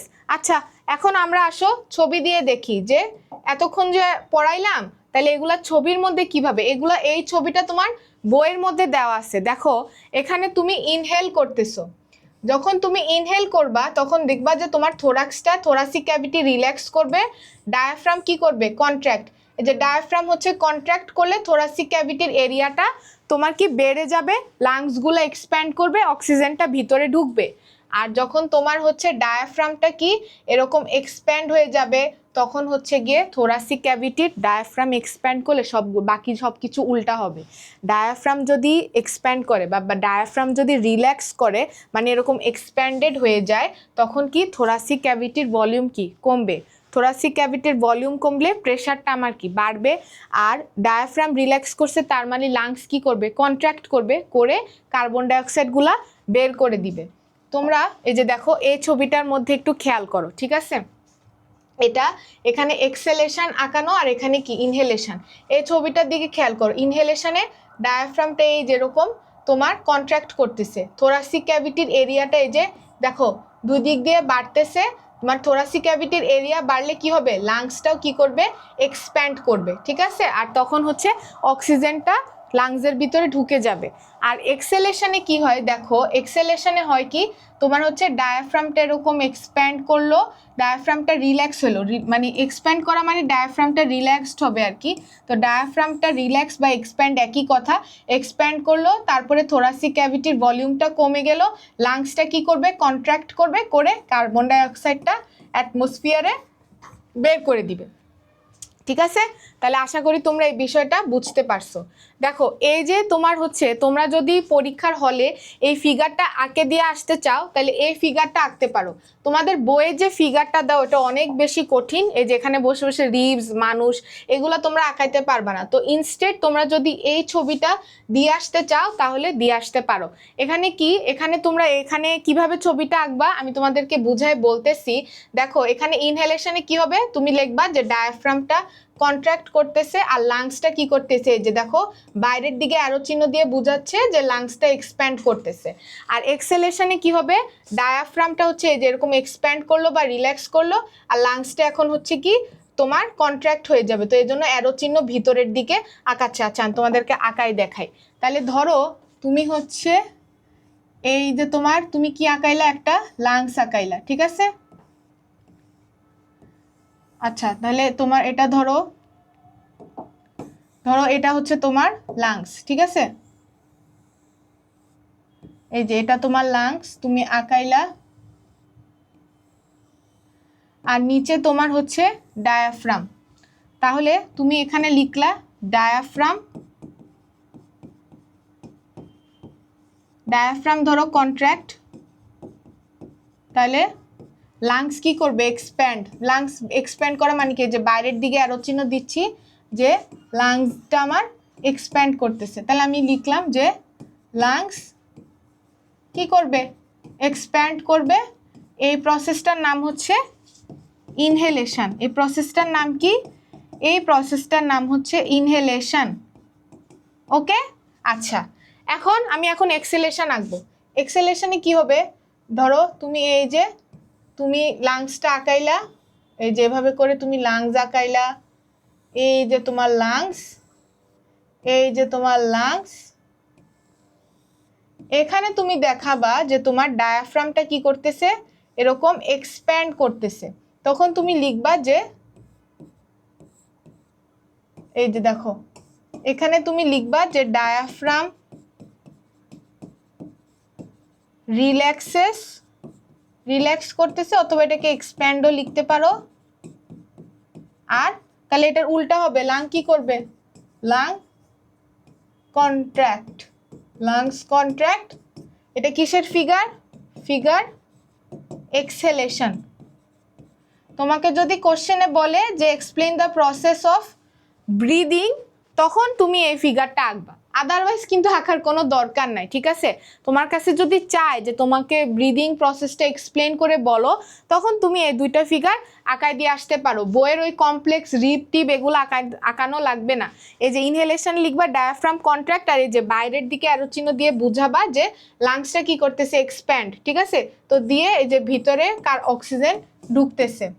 আচ্ছা আর এই এক্সেলেশনে কি লিখবা, যে ডায়াফ্রাম রিল্যাক্স অথবা এক্সপ্যান্ড, এই যেরকম উপরের দিকে আঁকাবা এক্সপ্যান্ড করতেছে, আর এই যে লাংস কন্ট্রাক্ট করতেছে। তো এই যে তোমার হচ্ছে কার্বন ডাইঅক্সাইডটা কি বের হয়ে যাচ্ছে, ঠিক আছে? কার্বন ডাইঅক্সাইড এরকম বের হয়ে যাচ্ছে, এই যে কার্বন ডাইঅক্সাইড বের হয়ে যাচ্ছে, আর এখানে কি হচ্ছে আমার অক্সিজেনটা ঢুকতেছে লাংসের ভিতরে।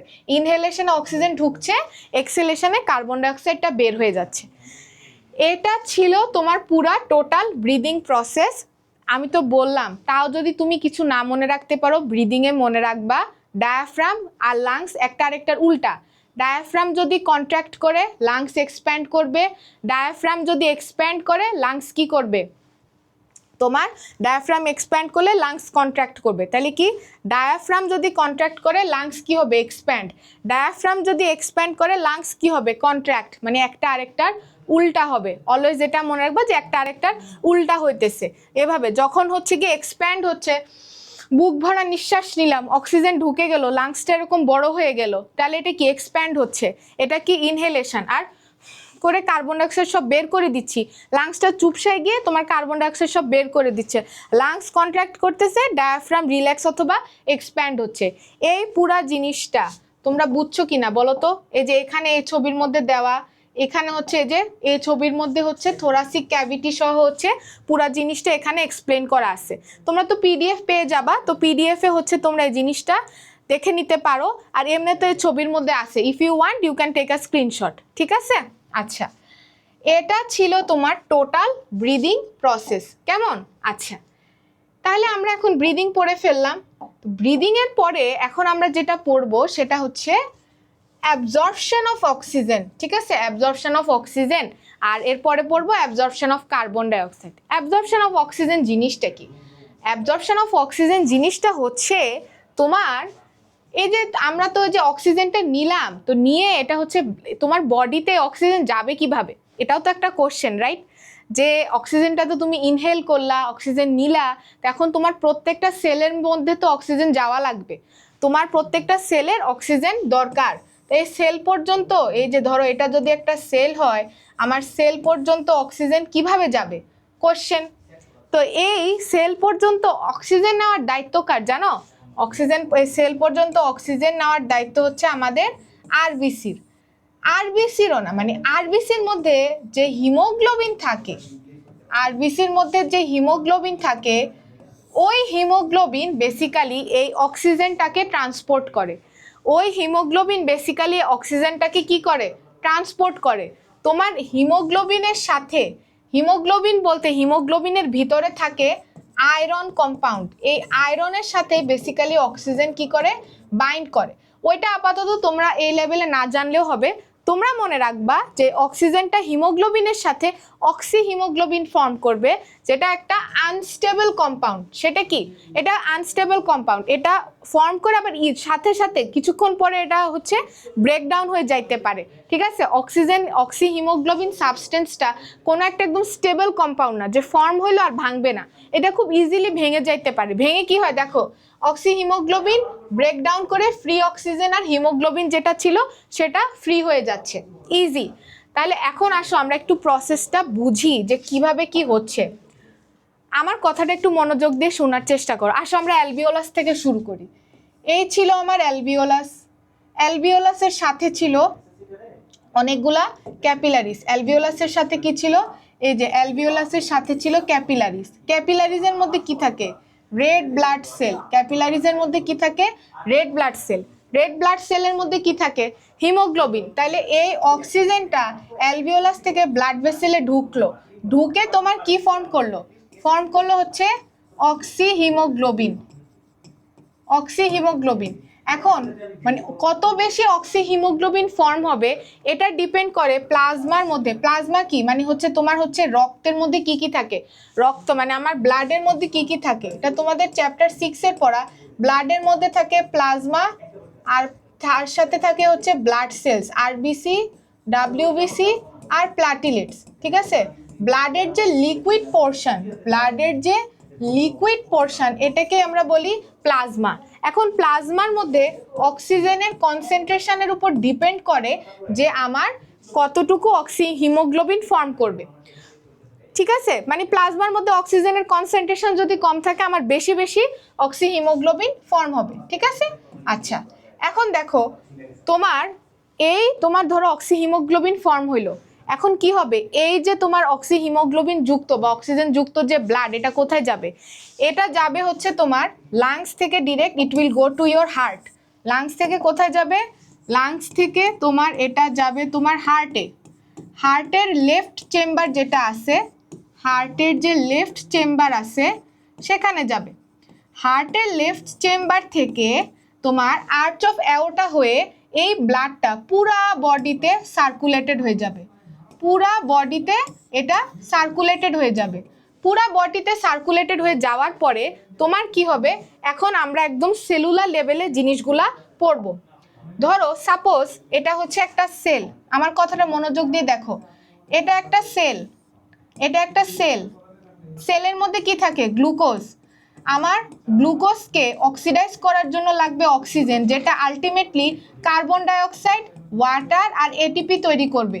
আর আমার বডির সব ফাংশন করার জন্য আমার কি লাগবে, এটিপি। তাহলে আমার সেলের কি লাগবে, অক্সিজেন। তাহলে এখন দেখো, ধরো এটা একটা ক্যাপিলারি, ঠিক আছে। সাপোজ সেলের আশেপাশে তো অনেক ক্যাপিলারি থাকে, ধরো এটা একটা ক্যাপিলারি। তো ক্যাপিলারির মধ্যে তোমার কি আছে, তোমার আরবিসি আছে, আরবিসির মধ্যে অক্সিহিমোগ্লোবিনটা আছে। এখন একটা ধরো এটা একটা সেল, এটা একটা সেল, তারপরে ধরো এটা আরেকটা সেল, এটা আরেকটা সেল। তো এই সেলগুলার চারপাশে কিছু ফ্লুইড থাকে, এই সেলগুলার আশেপাশে কি থাকে, কিছু ফ্লুইড থাকে, যেটাকে কিনা বলা হয় লিম্ফ। কি থাকে, লিম্ফ। কি থাকে, লিম্ফ। তাহলে তোমার অক্সিজেনটা প্রথমে এই যে অক্সিহিমোগ্লোবিন হয়তো ছিল, এরপর এটা কিসে আসবে, প্লাজমার মধ্যে আসবে, ব্লাডের যে প্লাজমা ওখানে চলে আসবে, আসলো। তাহলে ব্লাডের প্লাজমার মধ্যে আসলো, প্লাজমা থেকে এটা ডিফিউশন প্রসেসের মাধ্যমে কোথায় চলে আসবে, লিম্ফে চলে আসবে। এই যে তোমার এই যে ধরো এটা একটা সেল, এটা আরেকটা সেল, এটা আরেকটা সেল, সেলের চারপাশে আমি কি বললাম, কিছু ফ্লুইড লাইক জিনিস থাকে, যেটাকে আমরা কি বলি, লিম্ফ বলি। এখন অক্সিজেনটা কোথায় চলে আসবে, লিম্ফে। আর এগুলো হচ্ছে অনেক বেশি, তোমরা মনে করতে পারো আপু কিভাবে যাচ্ছে, ওই যে ওই একই প্রসেস, ডিফিউশনের মাধ্যমে যাচ্ছে। কোন প্রসেসের মাধ্যমে যাচ্ছে, ডিফিউশন প্রসেসের মাধ্যমে যাচ্ছে। তাহলে প্লাজমা থেকে আসলো লিম্ফে, লিম্ফ থেকে আলটিমেটলি এই যে সেলের সেল মেমব্রেন ক্রস করে এটা এই অক্সিজেনটা আলটিমেটলি সেলের ভিতরে ঢুকে যাবে, ইজি। তাহলে আমি কি বুঝাইতে পারছি যে তোমার হচ্ছে অক্সিজেনটা অ্যালভিওলাস থেকে ব্লাডের মধ্যে যাবে, গিয়ে কি ফর্ম করবে, একটা আনস্টেবল কম্পাউন্ড, যেটার নাম কি, অক্সিহিমোগ্লোবিন। হিমোগ্লোবিনের যে আয়রন পার্ট থাকে সেটার সাথে ওরা বেসিক্যালি বাইন্ড করে।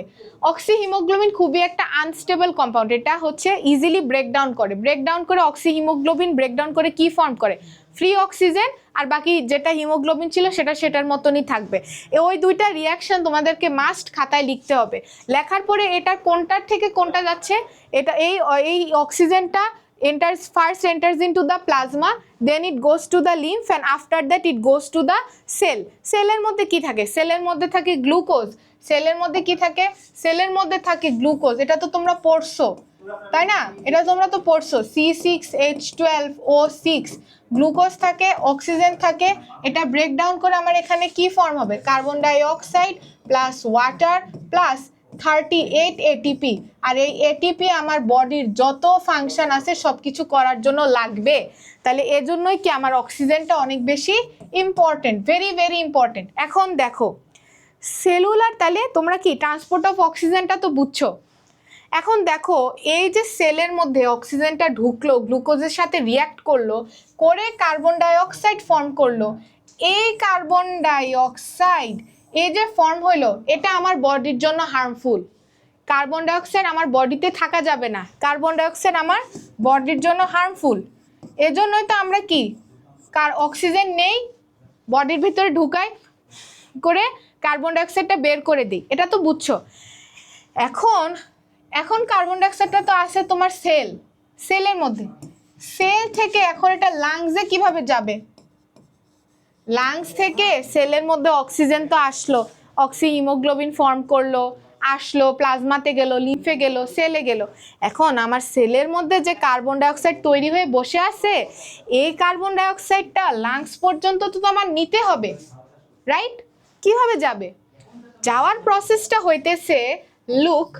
এখন আসো আমরা কার্বন ডাই অক্সাইড ট্রান্সপোর্টটা পড়বো। কি হয় আমি তোমাকে বলি, সেলের ভিতরে প্রডিউস হইলো কার্বন ডাই অক্সাইড, ওই কার্বন ডাই অক্সাইডটা সেল থেকে যাবে লিম্ফে, ওই যে উল্টা, এখন হচ্ছে সব উল্টা হবে। এতক্ষণ লিম্ফ থেকে সেলে আসছে, এখন সেল থেকে লিম্ফে যাবে, লিম্ফ থেকে প্লাজমাতে যাবে। এখন প্লাজমার মধ্যে ওরা বেসিক্যালি দুইটা জিনিস ফর্ম করে, ঠিক আছে। মানে হচ্ছে কার্বন ডাই অক্সাইড বেসিক্যালি কি হিসেবে ট্রান্সপোর্টেড হয়, বাইকার্বনেট হিসেবে। কি হিসেবে ট্রান্সপোর্টেড হয় বলো তো?